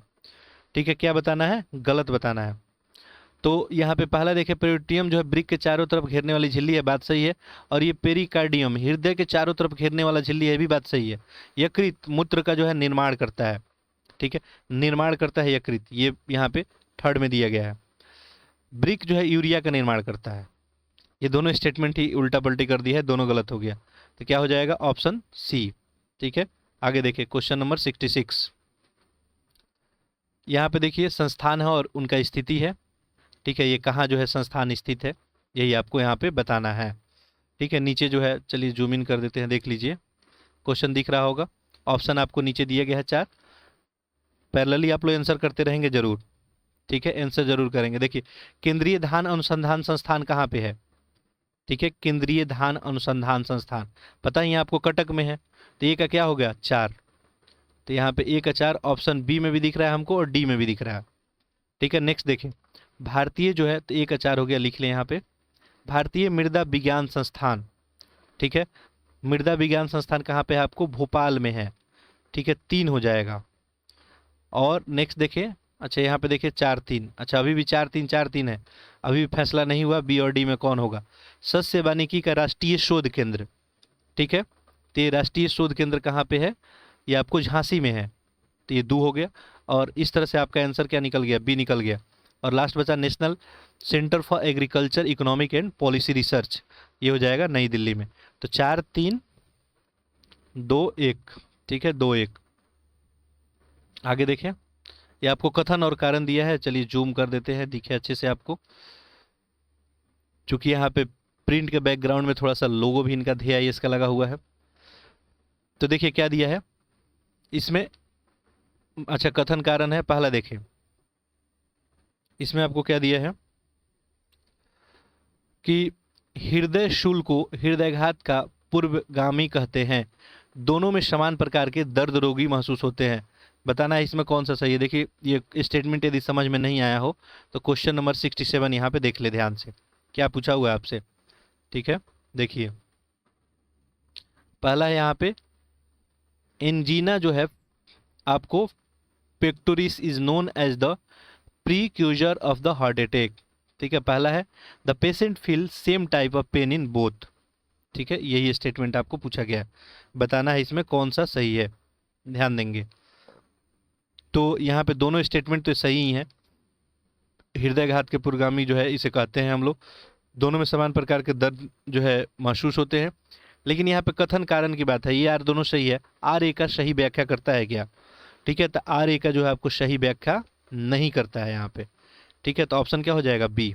आगे देखिए क्वेश्चन नंबर 68, सूची 1 को सूची 2 से सम्मिलित करना है। एक तरफ जो है धमनी, एक तरफ ये कहाँ होता है, तो ये पूछा है। देखिए 68 में देखेंगे तो कैरोटिड धमनी, ये आपको कहाँ पाया जाता है? कैरोटिड धमनी ये पूछा जा रहा है।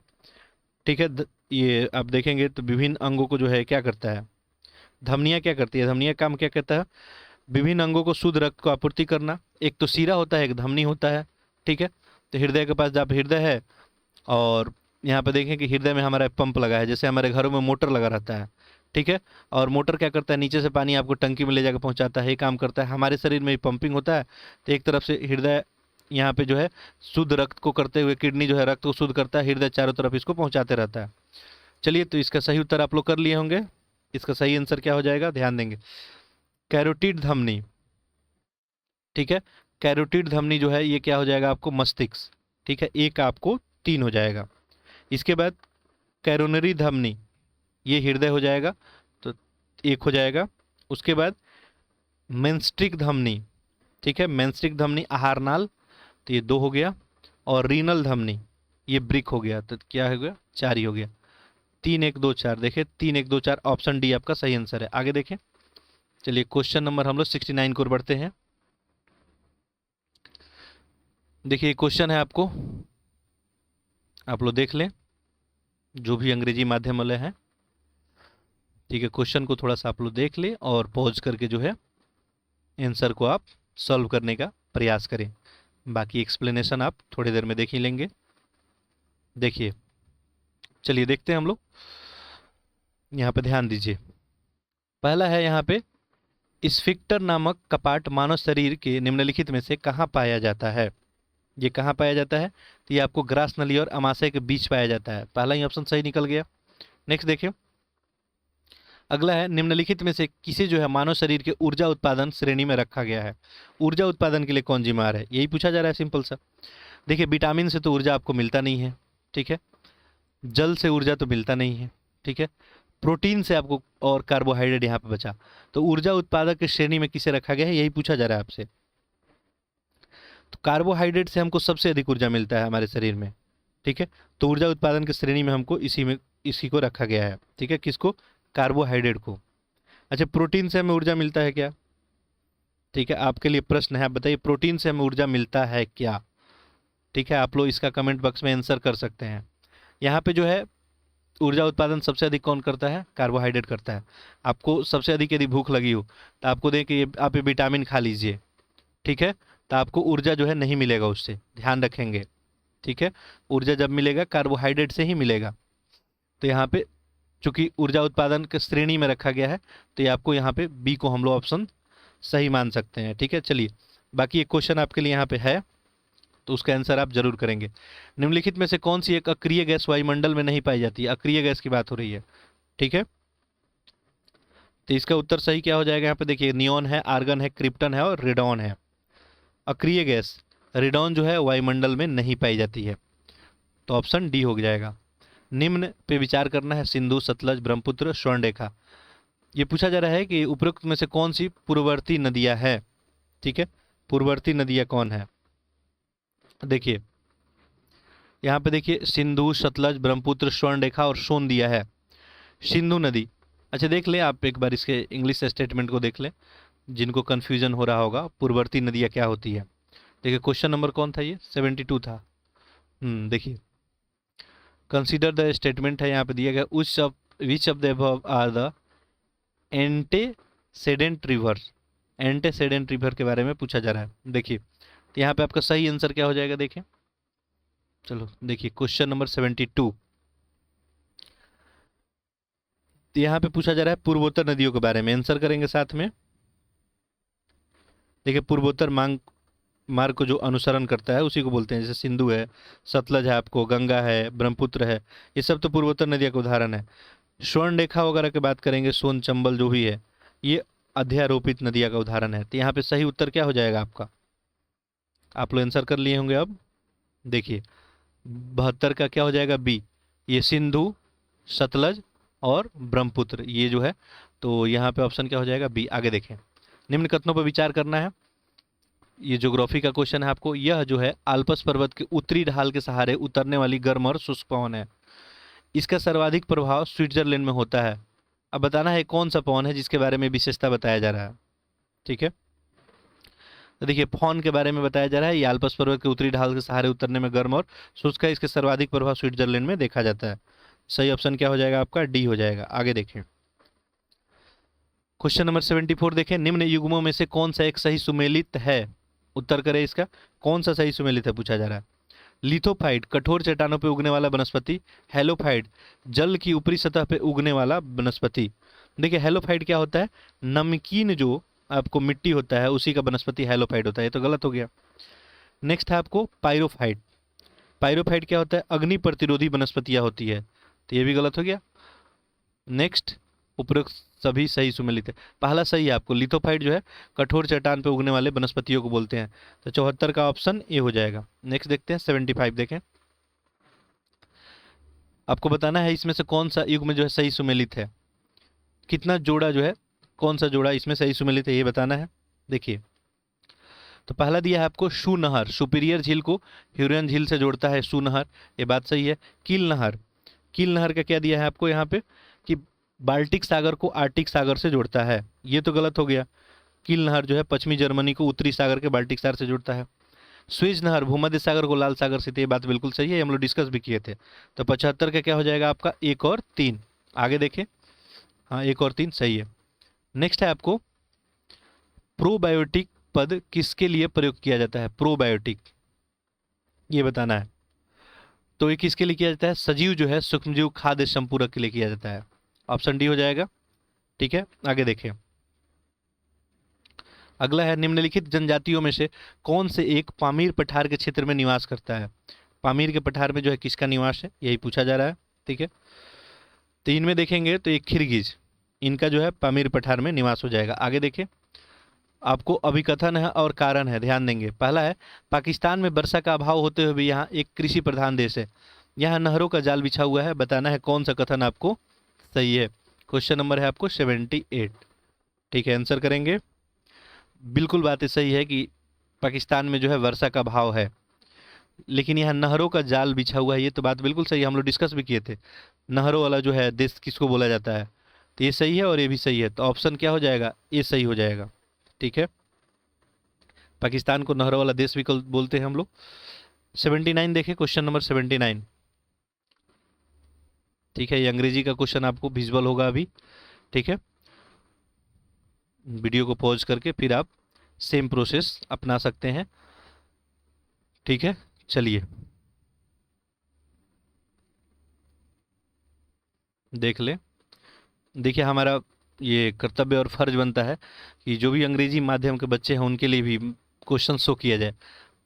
कमेंट बॉक्स में देख रहा था, तो प्रीवियस लेक्चर में मैं एक एक क्वेश्चन आपको शो किया था, लेकिन उसके चक्कर में क्या हुआ था, लेक्चर काफ़ी लंबा हो गया था।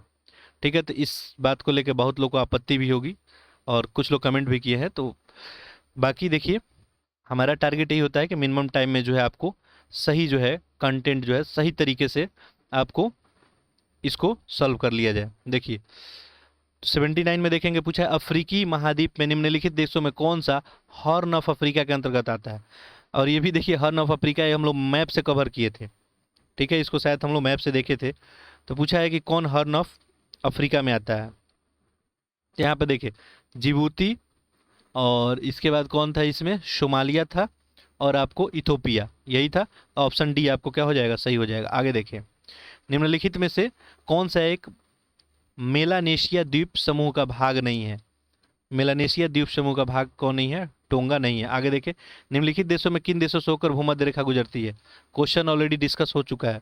ठीक है, भूमध्य रेखा जो है किन देशों से होकर गुजरती है, मैं मैप से भी आपको दिखाया था। ठीक है, कर्क रेखा हो गया, भूमध्य रेखा हो गया, विषुवत रेखा हो गया, हम लोग इस क्वेश्चन को डिस्कस किए थे। आंसर आप लोग करेंगे इसका। देखिए बात हो रही है भूमध्य रेखा। ठीक है, तो ये देखेंगे तो 13 देशों से लगभग होकर गुजरती थी भूमध्य रेखा।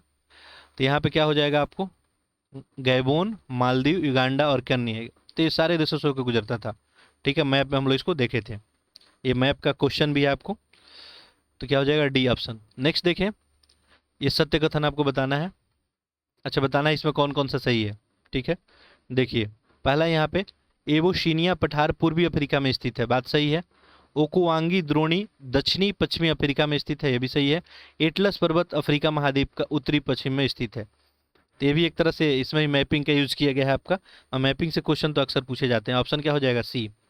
निम्नलिखित युग्मों में कौन एक सही सुमेलित नहीं है, गलत बताना है इसमें कौन सा होगा। ठीक है, आपको गलत बताना है। देखिए अंसी राष्ट्रीय उद्यान कर्नाटक में है, बेटला राष्ट्रीय उद्यान झारखंड में, इंद्रावती जो है छत्तीसगढ़ में, ये हम लोग देखे थे। गुगामल राष्ट्रीय उद्यान, तो ये राष्ट्रीय उद्यान कहाँ है, महाराष्ट्र में, असम में नहीं है। तो ये क्या हो गया आपका, गलत हो गया। तो इस तरह से ही आपका क्या हो जाएगा, सही उत्तर। आगे देखते हैं, क्वेश्चन नंबर 84 देखें। पूछ रहा है कि यदि वायु का तापमान जो है 1 डिग्री सेल्सियस बढ़ा दिया जाए तो ध्वनि के चाल में क्या परिवर्तन होगा। ठीक है, यही आपसे पूछा जा रहा है, सिंपल सी बात।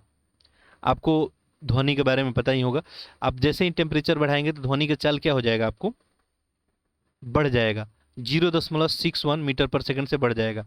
ऐसे ध्वनि के बारे में बात करें तो ध्वनि का वेग सबसे अधिक किस में होता है, ठोस में, उससे कम किस में होता है, द्रव और उससे कम सबसे कम गैस में। ठीक है, बातें ध्यान रखेंगे। इससे रिलेटेड एक आध न्यूमेरिकल यहाँ पे क्वेश्चन वगैरह बनता है। आगे देखिए, द्वितीय इंद्रधनुष से बाहर की तरफ कौन सा रंग जो है दिखाई देता है, यही पूछा जा रहा है। इंद्रधनुष देखिए दो प्रकार का होता है, एक प्राथमिक एक द्वितीय। तो द्वितीय के बारे में हमसे पूछा जा रहा है। प्राथमिक में देखेंगे तो लाल जो है रंग सबसे बाहर की तरफ दिखाई देता है, लेकिन द्वितीय इंद्रधनुष में कौन दिखाई देता है, बैगनी। ऑप्शन क्या हो जाएगा, सी। ठीक है, चलिए आगे बढ़ते हैं। मच्छर भगाने वाला जो है लिक्विडेटर में किस रासायनिक पदार्थ का उपयोग किया जाता है। तो यहाँ पे जो है हम लोग उपयोग करते हैं किसको, प्रेलेथ्रिन का हम लोग यूज करते हैं। अगला है आपको, शराब पीने की पुष्टि करने वाले परीक्षण किट में निम्नलिखित में से किन रसायन, शराब कोई पिया है नहीं, आप देखते होंगे कि टेस्ट होता है, तो इसमें क्या प्रयोग किया जाता है, पोटेशियम डाइक्रोमेट का प्रयोग किया जाता है क्या।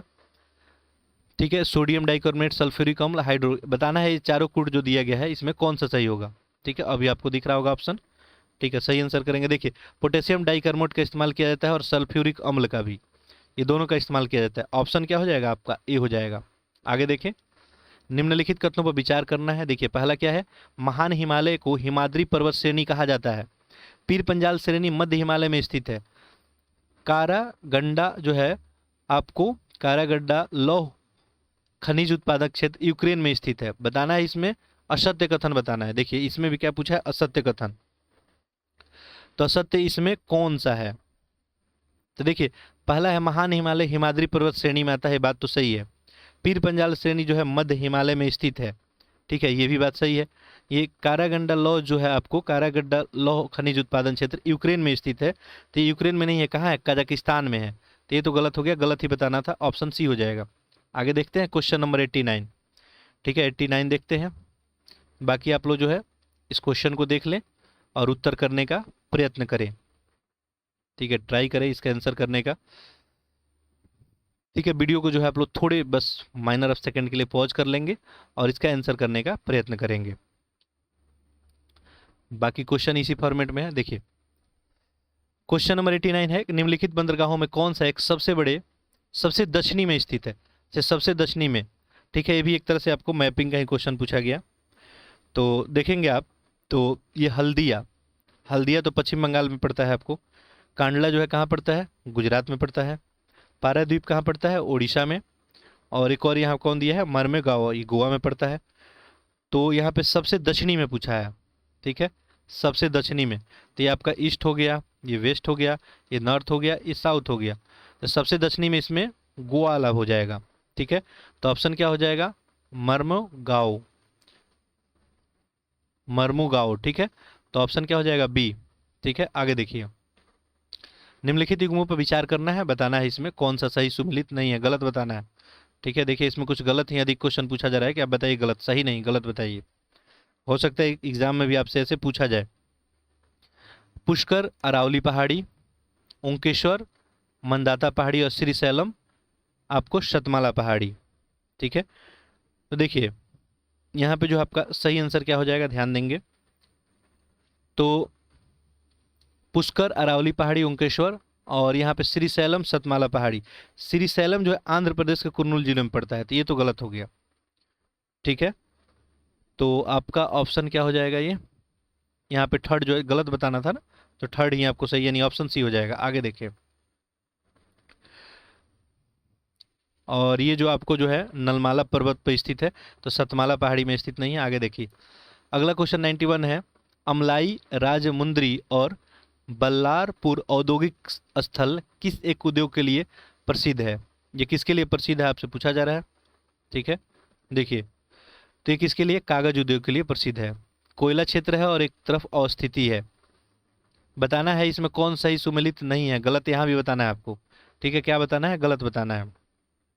देखिए पहला दिया है पे तलचर, महानदी घाटी में है, ये बात सही है। सिंगरेनी नर्मदा घाटी में है। देखिए सिंगरेनी जो है ये नर्मदा घाटी में नहीं है, ये तो सिंगरेनी कहाँ पड़ता है, तेलंगाना में पड़ता है, तो गोदावरी घाटी में है। ये कर्णपुरा दामोदर में है। सिंगरौली है ये, तो ये सोन घाटी में है, ये बात सही है। सिंगरौली और सिंगरेनी दोनों में आप क्लियर रहेंगे। ठीक है, ये सिंगरौली जो है और सिंगरेनी में। आगे देखिए, विश्व में प्राप्त होने वाली टीन का लगभग 80% कहाँ जो है किससे प्राप्त किया जाता है। ठीक है, तो किसे प्राप्त किया जाए आपको? प्लेशर निक्षेपों से। ठीक है, चलिए आगे बढ़ते हैं। अगला, निम्न कथनों पर विचार करना है। पहला देखेंगे, एजीआर में केवल दूरसंचार सेवाओं से उत्पन्न राजस्व को शामिल किया जाता है।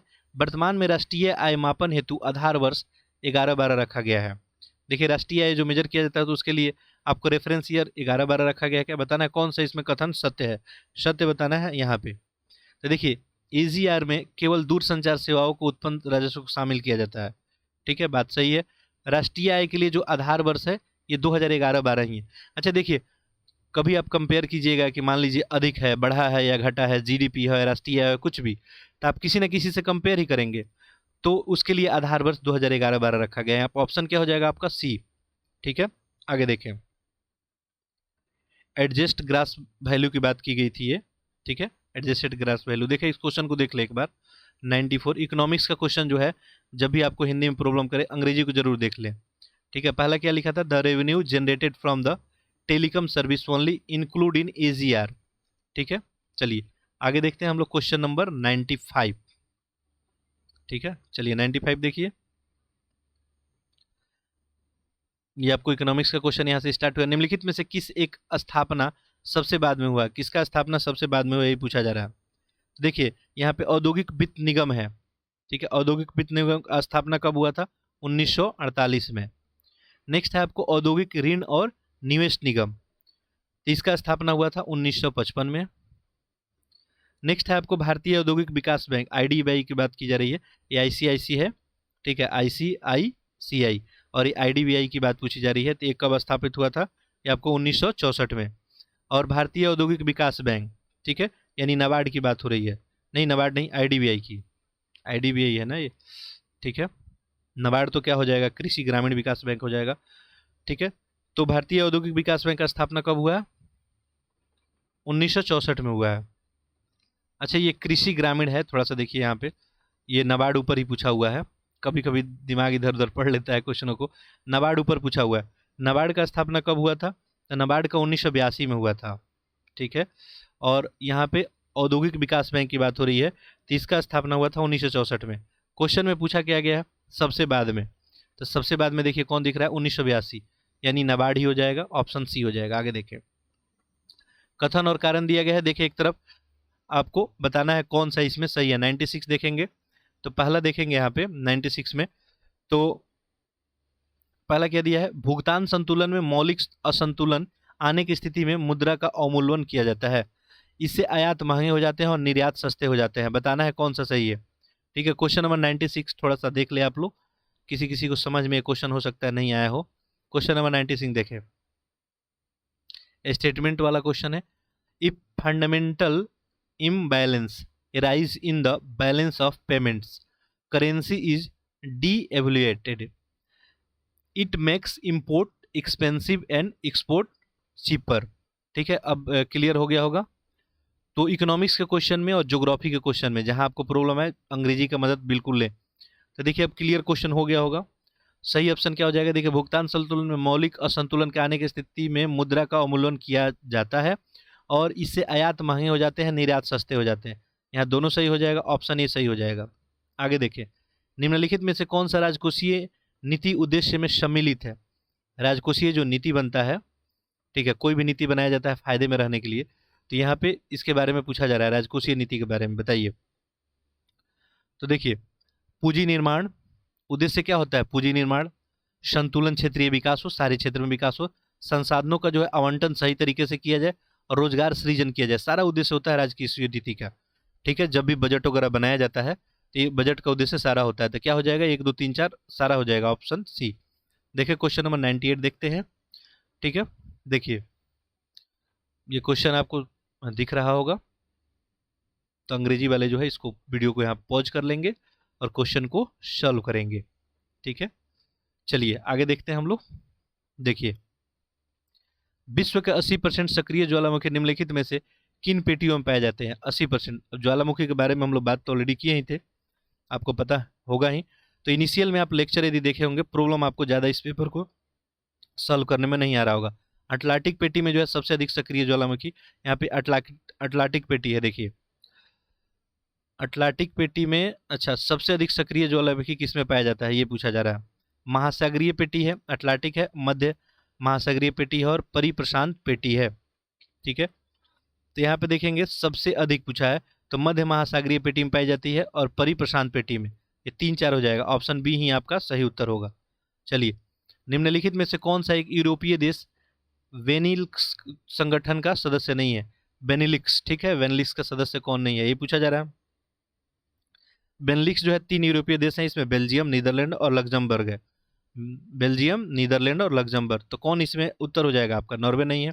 आगे देखें, एडमार्क, ठीक है, एगमार्क के बारे में सॉरी पूछा जा रहा है। एगमार्क गुणवत्ता प्रमाणन चिन्ह और निम्नलिखित में से किस एक संस्था द्वारा जारी किया जाता है?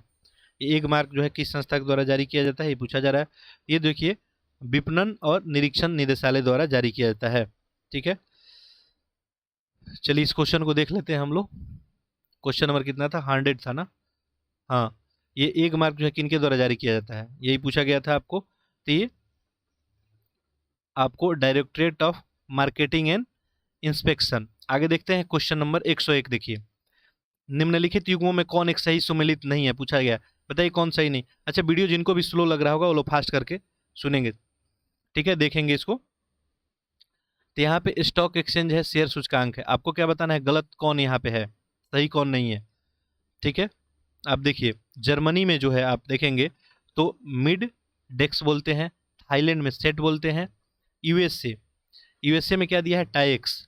ठीक है, यूएसए में क्या बोला है आपको, टाइक्स बोलते हैं। और नेक्स्ट देखें, इंग्लैंड में जो है आपको FTSE 100। तो देखिए ये भी आपको बात सही है। ठीक है, नेस्डक जो है यूएसए का स्टॉक एक्सचेंज का क्या है, नेस्डक है, ये तो गलत हो गया। तो यहाँ पे क्या हो जाएगा, ऑप्शन सी हो जाएगा। आगे देखें, क्वेश्चन नंबर देखते हैं 102। निम्नलिखित कथनों पर विचार करना है, निम्नलिखित कथनों पर विचार करना है। आपको बताना है इसमें कौन सा सत्य है। देखिए, पहला ध्यान दें, मुद्रा अस्थिति की स्थिति में मुद्रा के मूल्य में वृद्धि होती है और वस्तुओं और सेवाओं की कीमतों में गिरावट आती है। मुद्रा अस्थिति में मुद्रा जो है प्रसार होता है। अब ये समझने वाला थोड़ा सा क्वेश्चन है। ठीक है, यदि आपका समझ इस पे अच्छा है इन्फ्लेशन वगैरह पे, तो आप तो इसका सही उत्तर कर लेंगे। देखिए, अंग्रेजी में इस क्वेश्चन को देख लेते हैं। देखिए पूछा क्या है यहाँ पे। अब यदि आप लेक्चर देख रहे हैं तो आपको कुछ सीख के भी जाना चाहिए, बिल्कुल, जो नए बच्चे हैं। देखिए, in the case of deflation, deflation के बारे में पूछा जा रहा है। The value of money increases in the price of goods and services fall. यानी जब भी डिफ्लेशन आता है तो क्या मनी की वैल्यू बढ़ जाती है और गुड्स और सर्विसेज का वैल्यू कम हो जाता है, यानी मनी का वैल्यू ज़्यादा। ठीक है, deflation itself called currency spread. बताना है इसमें कौन सा सही है। देखिए, क्वेश्चन नंबर 102 देख रहे थे हम लोग। देखिए, मुद्रा अस्फीति यानी डिफ्लेशन जब भी यहाँ पे आएगा, उसी के बारे में बात हो रहा है। तो मुद्रा का मूल्य में क्या हो जाएगा, वृद्धि हो जाएगा, अब वस्तु और सेवा की कीमतों में गिरावट आ जाएगी। ये बात बिल्कुल सही है। मुद्रा अस्फीति में मुद्रा का प्रसार होगा, ये तो गलत हो गया। प्रसार कैसे होगा? ठीक है, मुद्रा स्थिति में मुद्रा प्रसार, तो यहाँ पे दिया है कि मुद्रा प्रसार कहते हैं मुद्रा अस्फीति को, तो दूसरा तो गलत हो गया आपका। तो यहाँ पे केवल एक सही हो जाएगा। ठीक है, चलिए देखते हैं हम लोग नेक्स्ट क्वेश्चन नंबर 103। निम्नलिखित में से कौन सा एक सही सुमेलित नहीं है, यहाँ पे आपको गलत बताना है। ठीक है, देखिए, साइप्रस, निकोशिया, तुर्कमेनिस्तान, असागाबाद, और नेक्स्ट है आपको यहाँ पे बोत्सवाना, गोबेरॉन और नाम्बिबिया, विक्टोरिया। ठीक है, तो नाम्बिबिया की राजधानी क्या है? विंडहक है नाम्बिबिया की राजधानी। ठीक है, बाकी सब जो है राजधानी यहाँ पे सही सुमेलित है। गलत बताना था तो ऑप्शन डी हो जाएगा। निम्नलिखित में से कौन सा राज्य बांग्लादेश के साथ सीमा साझा नहीं करता है? ये मैप का क्वेश्चन है। ठीक है, इंडिया का आप मैप देखे होंगे। ठीक है, ये रफली मैं मैप ड्रॉ करता हूँ। ठीक है, तो ऐसा कुछ है। ठीक है, इंडिया का मैप ये हो गया। तो यहीं पे आपको ये क्या पड़ता है, ये बांग्लादेश पड़ता है। ठीक है, तो ये किसके किसके साथ बाउंड्री शेयर करता है? ठीक है, ये पूछा गया है आपसे। अच्छा, इसमें क्या पूछा है, किसके साथ साझा नहीं करता है, ये पूछा हुआ है। देखिए, तो ध्यान देंगे तो यहाँ पे असम, असम के साथ जो है बाउंड्री शेयर करता है। ठीक है, असम के साथ तो बाउंड्री यहाँ पे शेयर होता है क्या? बिल्कुल होता है। मिजोरम के साथ, मणिपुर और त्रिपुरा। देखिए, मणिपुर और त्रिपुरा ये तो यहाँ पे है आपको, मणिपुर और त्रिपुरा यहाँ पे है। इसका बाउंड्री तो इससे लगता ही नहीं, 3-4। ठीक है, यहाँ पे देखिए नागालैंड है। ठीक है, फिर आपको मणिपुर और त्रिपुरा। ठीक है, तो यहाँ पे देखिए ऑप्शन देखेंगे किसके साथ शेयर नहीं करता है, यही बताना था। तो देखिए, और इंडिया का मैं मैप भी आपको दिखाया था और एक्सप्लेन किया था यहाँ पे। तो यहाँ पे सही उत्तर क्या हो जाएगा आपको, मणिपुर के साथ तो नहीं करता है ये। और चलिए यहाँ पे देखते हैं, यहाँ पे आपको सेवन, ये हो गया बांग्लादेश, यहाँ पे ना मा मी हो गया। ठीक है, तो मिजोरम के साथ तो ये करता है। ठीक है, ये मिजोरम के साथ करता है। असम यहाँ पे आ गया, इसके साथ भी करता है। ठीक है, यहाँ पे मणिपुर, मणिपुर तो यहाँ पे हो गया, तो इसके साथ नहीं करता है नामामी। और यहाँ पे त्रिपुरा, त्रिपुरा के साथ तो ये आपको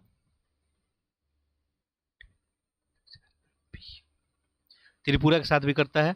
नागालैंड, ठीक है, तो नामामी नागालैंड। यहाँ पे देखिए, यहाँ पे ध्यान देंगे तो यहाँ पे कौन आता है, नागालैंड, और फिर मणिपुर और मिजोरम। ठीक है, तो नागालैंड और मणिपुर के साथ नहीं करेगा। ठीक है, चूंकि ये क्या आते हैं, सेवन सिस्टर में आप देखेंगे, ये सेवन सिस्टर वाले में तो यहाँ यहाँ आते हैं। अच्छा, ये आपको दिख नहीं रहा होगा, यहाँ पे सेवन सिस्टर में आप देखेंगे तो यहाँ यहाँ ये दोनों आते हैं, इसके साथ ये बाउंड्री शेयर नहीं करता। चलिए आंसर हो गया। तो यहाँ पे क्या हो जाएगा, 3 और 5, इसके साथ बाउंड्री नहीं बनता है। ठीक है, बांग्लादेश जो है भारत में असम देखेंगे, मेघालय, मिजोरम, त्रिपुरा, पश्चिम बंगाल के साथ तो साझा करता है, लेकिन मणिपुर और नागालैंड के साथ नहीं करता है। तो ऑप्शन क्या हो जाएगा, 3-5 देखा ऑप्शन में है क्या, ऑप्शन बी। ठीक है, चलिए, तो मैप वाला क्वेश्चन मैप देखने के बाद थोड़ा सा क्लियर होता है वहां पे। देखिए, प्राकृतिक खेती को बढ़ावा देने होते निम्नलिखित में से किसके द्वारा जीवा कार्यक्रम चलाया गया, जीवा कार्यक्रम किसके द्वारा चलाया गया है। ठीक है, तो ये राष्ट्रीय कृषि और ग्रामीण विकास बैंक के द्वारा आपको चलाया गया। आगे देखें, निम्नलिखित प्रमुख योजनाओं में से कौन से एक कालक्रम के अनुसार सबसे बाद में है। ठीक है, सबसे बाद में कौन है, इसमें आपको बताना है, जो भी आपको योजना है इसमें सबसे बाद में कौन आया है। देखिए, प्रधानमंत्री जनधन योजना दिया है यहाँ पर नीचे। जनधन योजना कब आया था, सभी को याद होगा, 2014 में आया था। इसके बाद देखिए, यहाँ पे स्मार्ट सिटी मिशन है। ठीक है, स्मार्ट सिटी मिशन कब आया था आपका, 2015 में आया था। अच्छा, प्रधानमंत्री मातृ जो है वंदना योजना, ये जो है आपको देखेंगे तो ये कब आया था, 2017 में आया था। एक बचा श्यामा प्रसाद मुखर्जी, आपको रूबन मिशन, तो ये रूबन मिशन कब आया था, 2016 में आया था। से यहाँ क्या पूछा था, सबसे बाद में, तो सबसे बाद में यहाँ देखे 2017 वाला हो जाएगा। तो क्या हो जाएगा आपको, ऑप्शन ए हो जाएगा। चलिए आगे देखिए, निम्नलिखित में से कौन सा एक देश गेहूं के उच्चतम उत्पादकता में प्रथम स्थान है। देखिए क्वेश्चन को ध्यान से पढ़िएगा, उत्पादन नहीं पूछा गया, उत्पादकता पूछा गया है। प्रोडक्टिविटी किसका सबसे ज्यादा है। ठीक है, तो इसका यदि बात करेंगे हम लोग तो चीन ही हो जाएगा इसमें। ठीक है, गेहूं के उच्चतम देह उत्पादन में प्रथम चीन पे ही है। उत्पादकता में पूछा गया था, हाईएस्ट प्रोडक्टिविटी किसका हो जाएगा, चीन का हो जाएगा। आगे देखें, क्वेश्चन नंबर 108 देखते हैं। इससे पहले आप जो अंग्रेजी मीडियम वाले हैं देख लेंगे। ठीक है, क्वेश्चन को पॉज करके आंसर को जो है करने का प्रयत्न करेंगे। ठीक है, देखिए,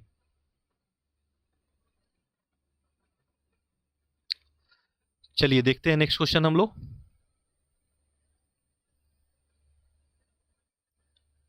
विजुअल हो जा, ये क्वेश्चन विजुअल नहीं हो रहा है,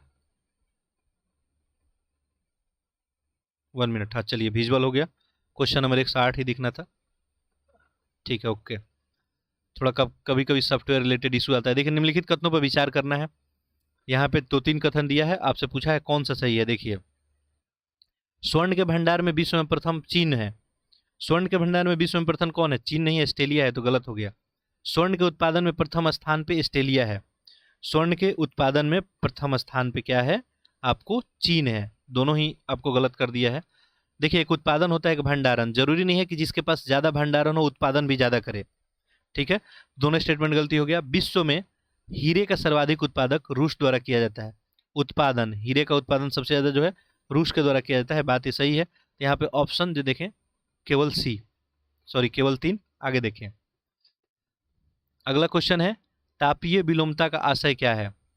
ठीक है, क्या पूछा है? तापीय विलोमता, टेम्परेचर इन्वर्सन। टेम्परेचर इन्वर्सन के बारे में हम लोग बात किए थे, ठीक है, कि ऊंचाई के साथ जो है तापमान बढ़ता है, हम सभी को पता है, ठीक है, लेकिन ऊंचाई बढ़ने से अगर तापमान कम होने लगे तभी इसको तापीय विलोमता यानी टेम्परेचर इन्वर्सन बोलते हैं। ठीक है, तो आप इसका आंसर कर लिए होंगे। आंसर क्या होगा? बढ़ती ऊंचाई के साथ तापमान को, यहाँ पे क्या तापीय विलोमता का आशय क्या है? तो बढ़ती ऊंचाई के साथ बढ़ता तापमान। देखिए ऐसे जनरली क्या होता है, ऊंचाई बढ़ेगा तो आपका तापमान क्या बढ़ेगा? ऊंचाई बढ़ेगा तो तापमान क्या होता है? ठीक है, बढ़ता है, लेकिन ऊंचाई बढ़ने से तापमान कम होने लगे। ठीक है, तो एक सेकेंड, इस क्वेश्चन को हम लोग देख लेते हैं, क्वेश्चन नंबर 109। ठीक है, देखिए, हाँ, टेम्परेचर इन्वर्जन मीन्स पूछा है, तो यहाँ पे सही उत्तर क्या हो जाएगा? Temperature increases with increases height. ठीक है,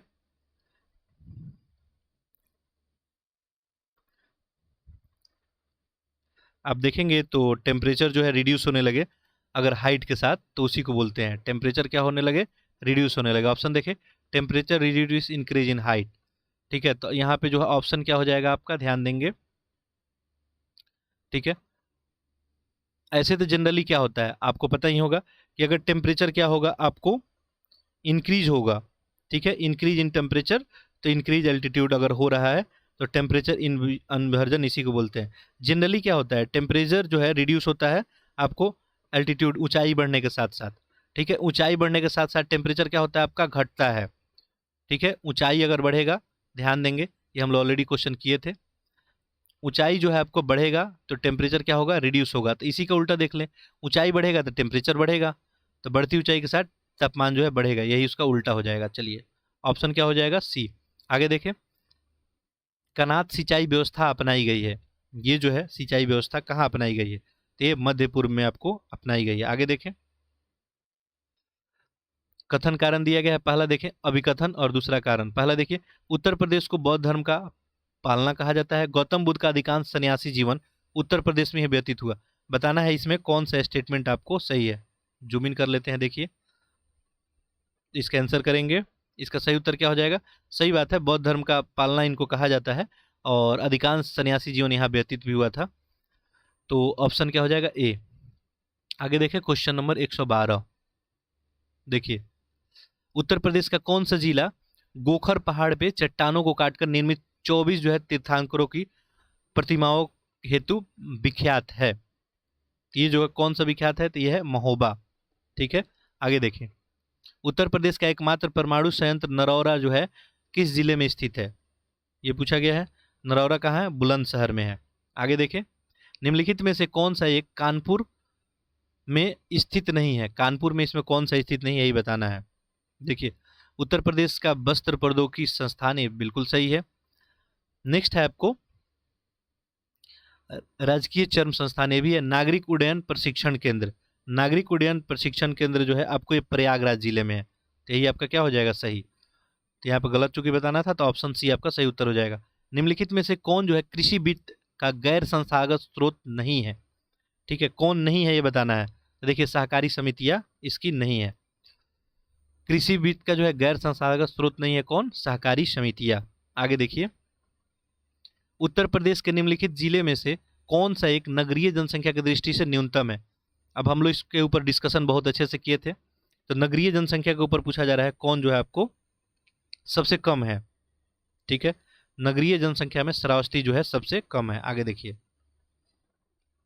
निम्न कथनों पर विचार करना है। पहले देखिए, देश की कुल नगरीय जनसंख्या में उत्तर प्रदेश 11.79% है।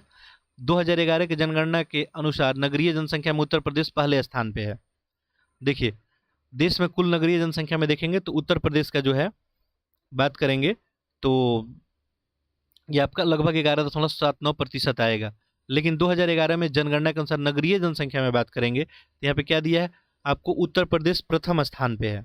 ठीक है, उत्तर प्रदेश इस मामले में जो है प्रथम स्थान पे नहीं है। ठीक है, नगरीय अगर जनसंख्या में देखेंगे तो देश में जो है आपको सबसे ज़्यादा जो है आपको महाराष्ट्र में शायद देखने को मिलेगा। महाराष्ट्र ही होगा, सॉरी यहाँ पे दूसरा है ना, तो महाराष्ट्र होगा, तो ये तो गलत हो गया, केवल एक सही हो जाएगा, ऑप्शन ए हो जाएगा। आगे देखें, क्वेश्चन नंबर 118 की ओर बढ़ते हैं हम लोग। ठीक है, अंग्रेजी मीडियम वाले क्वेश्चन को देखेंगे, पॉज करेंगे और आंसर करने का प्रयत्न करेंगे। बाकी एक्सप्लेनेशन आगे देख लेंगे। बाकी मैं क्वेश्चन यहाँ पे शो कर दे रहा हूँ कि आप लोग का जो है शिकायत नहीं रहेगा। मैं क्वेश्चन यहाँ पे विजुअल नहीं कराया। देखिए नेक्स्ट है आपका, देखिए क्वेश्चन बहुत सारे होते हैं, एक्सप्लेनेशन भी करना होता है, टाइम काफ़ी एक्सपेंड होता है। निम्नलिखित कथनों में कौन सा एक सत्य नहीं है, गलत बताना है इसमें। ठीक है, देखिए भारत खंड संगीत महाविद्यालय उत्तर प्रदेश में संगीत शिक्षा का स्थापित पहला महाविद्यालय है। ठीक है, तो ये बात क्या है, सही है। और देखिए आपको जो करंट अफेयर कराया गया है वहाँ पे बात बताया गया है, आज का करंट अफेयर, आज का नहीं पिछले जो डे में करंट अफेयर कराया गया। ठीक है, तो उसमें आप देखेंगे तो ये तो बात सही है। राजकीय ललित कला अकादमी लखनऊ में है, ये भी बात सही है। पंडित दीनदयाल पशु जो है चिकित्सा विज्ञान विश्वविद्यालय गोरखपुर में है। तो ये जो कहाँ है, मथुरा में है, गोरखपुर में नहीं है। तो यहाँ पे ऑप्शन क्या हो जाएगा, सी आपका राइट आंसर हो जाएगा। आगे देखिए क्वेश्चन नंबर 119, बिजनौर जिले में निवास करने वाले निम्नलिखित में से कौन सी जनजाति इस्लाम धर्म का अनुसरण करती है, कौन सी जाति करती है, तो ये आपको माही गिर, ये जनजाति के बारे में पूछा गया था। आगे देखें, निम्नलिखित युग्मों पर विचार करना है, एक तरफ मेला है, एक तरफ आयोजन स्थल है। ठीक है, आपको इसमें से सुमेलित करना है। देखिए ध्रुपद मेला वाराणसी में लगता है, पशु मेला बटेश्वर में, शोरो मेला एटा में, सारा ही सही है, तो उपयुक्त आपका सभी हो जाएगा। ऑप्शन क्या हो जाएगा, डी। आगे देखें क्वेश्चन नंबर 121 देखते हैं। क्वेश्चन नंबर 121 देखें, पाल्मा रेशिया संबंधित है, किससे संबंधित है ये, तो ये है आय विषमता मापन से संबंधित है। ठीक है, पाल्मा रेशियो है ये। ठीक है, रेशिया नहीं है, रेशियो। ठीक है, रेशियो की बात की जा रही है। निम्नलिखित राज्यों के युग्मों में से किस एक में सर्वाधिक और न्यूनतम अनुसूचित जाति की जनसंख्या है। देखिए पूछा जा रहा है कि किस एक राज्य में सबसे अधिक अनुसूचित जाति है और किस में सबसे कम है, यही आपको बताना है। तो देखिए उत्तर प्रदेश में सबसे अधिक ज़्यादा है और मिजोरम में यहाँ पे सबसे कम है। ठीक है, सही आंसर क्या हो जाएगा, सी। आगे देखें, वाराणसी स्थित वर्तमान विश्वनाथ मंदिर का निर्माण कराया था। ये विश्वनाथ मंदिर जो है निर्माण किसके द्वारा कराया गया था, रानी अहिल्या बाई के द्वारा। ठीक है, आगे देखिए अगला है आपको क्वेश्चन नंबर 124, सतत और अस्थायी विकास किस प्रकार की अवधारणा से संबंध रखता है। ठीक है, ये किस प्रकार की अवधारणा से संबंध रखता है, तो नौ नित्यवादी अवधारणा से। ठीक है, अब नौ नित्यवादी अवधारणा समझ में नहीं आया होगा, ये बात हो रहा है किसका, सस्टेनेबल और परमानेंट डेवलपमेंट इज रिलेटेड, तो पूछा जा रहा है ये कंसेप्ट अब क्या हो जाएगा, न्यू डिटरमिनिज्म। ठीक है, आगे देखिए अगला क्वेश्चन है आपको, क्वेश्चन नंबर है 125, उत्तर प्रदेश के औद्योगिक इकाई से संबंधित ऑनलाइन सुविधा एक छत के नीचे प्रदान करने हेतु सिंगल विंडो क्लियरेंस विभाग की स्थापना की गई थी।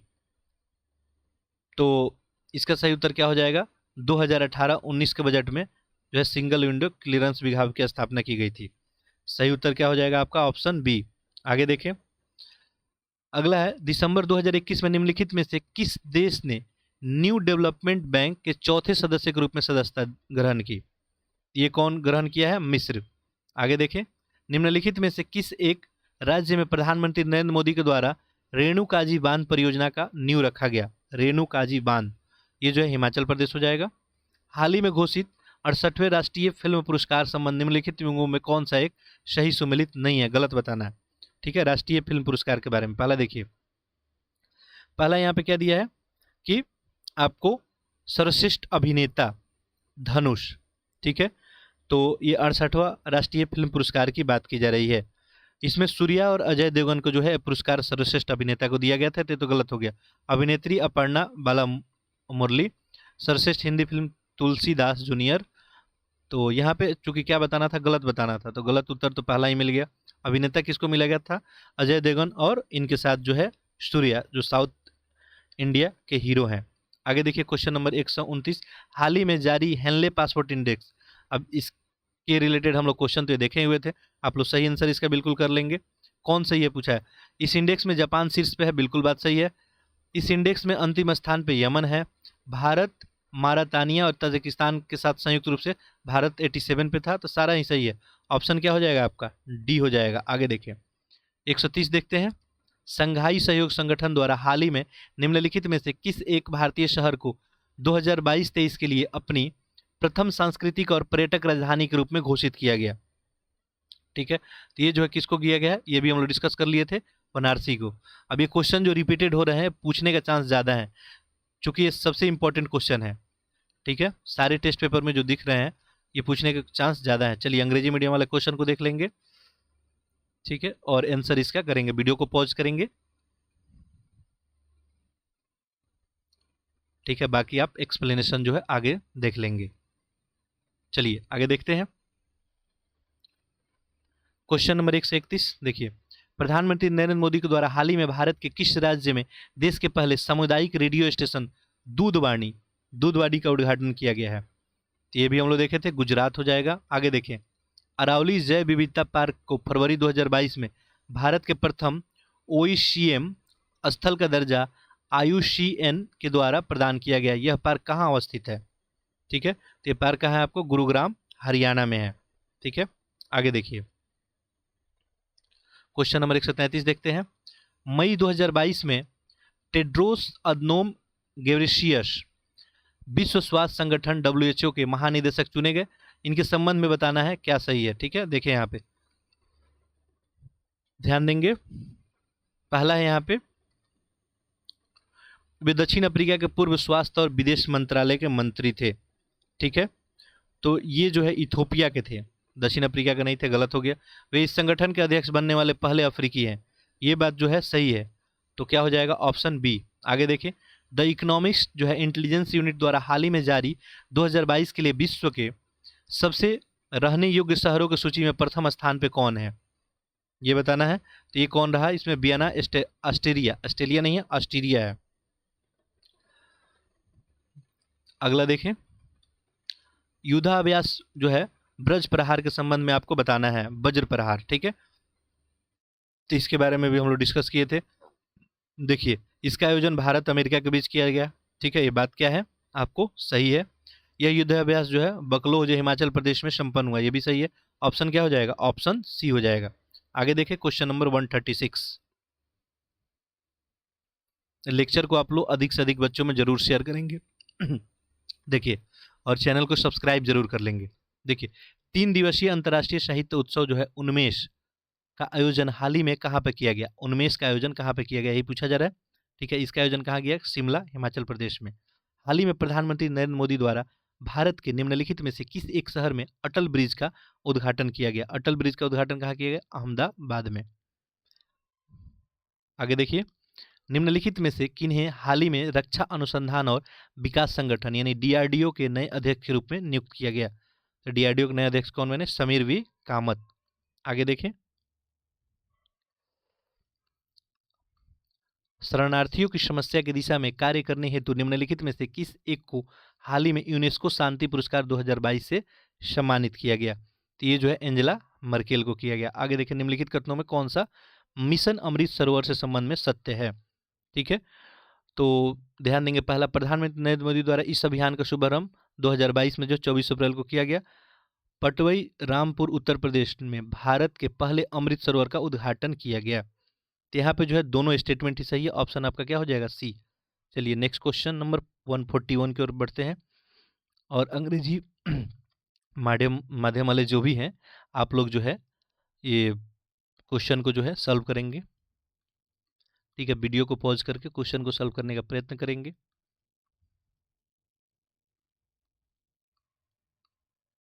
चलिए देखते हैं नेक्स्ट क्वेश्चन। देखिए, क्वेश्चन है आपका, हाल ही में विज्ञान और प्रौद्योगिकी विभाग द्वारा भारत का प्रथम नाइट स्काई अभयारण्य कहाँ स्थापित करने का निर्णय लिया गया है? ठीक है, तो ये भी हम लोग देखे थे, ये लद्दाख में। नेक्स्ट है, इंग्लैंड के जो है लीसेस्टर स्थित क्रिकेट ग्राउंड का नाम हाल ही में किस एक पूर्व भारतीय क्रिकेटर के नाम पे रखा गया है? ठीक है, तो ये सुनील गावस्कर के नाम पर रखा गया। जुलाई 2022 में अंतर्राष्ट्रीय क्रिकेट परिषद की वार्षिकी बैठक के दौरान ICC ने 3 देशों में एसोसिएट सदस्य का दर्जा प्रदान किया। निम्नलिखित में से कौन सा देश इसमें सम्मिलित नहीं है? 3 देश में कौन सम्मिलित नहीं है? देखिए, तो इसमें आइवरी कोस्ट है, उज्बेकिस्तान, कंबोडिया। तो इसमें जो है आपको कजाकिस्तान को शामिल नहीं किया गया। आगे देखें, जून 2022 में G7 राष्ट्रों का 48वां शिखर सम्मेलन 2022 संपन्न हुआ। ठीक है, तो ये जो है कहाँ हुआ? जर्मनी में, श्लास एलमाउ जर्मनी में।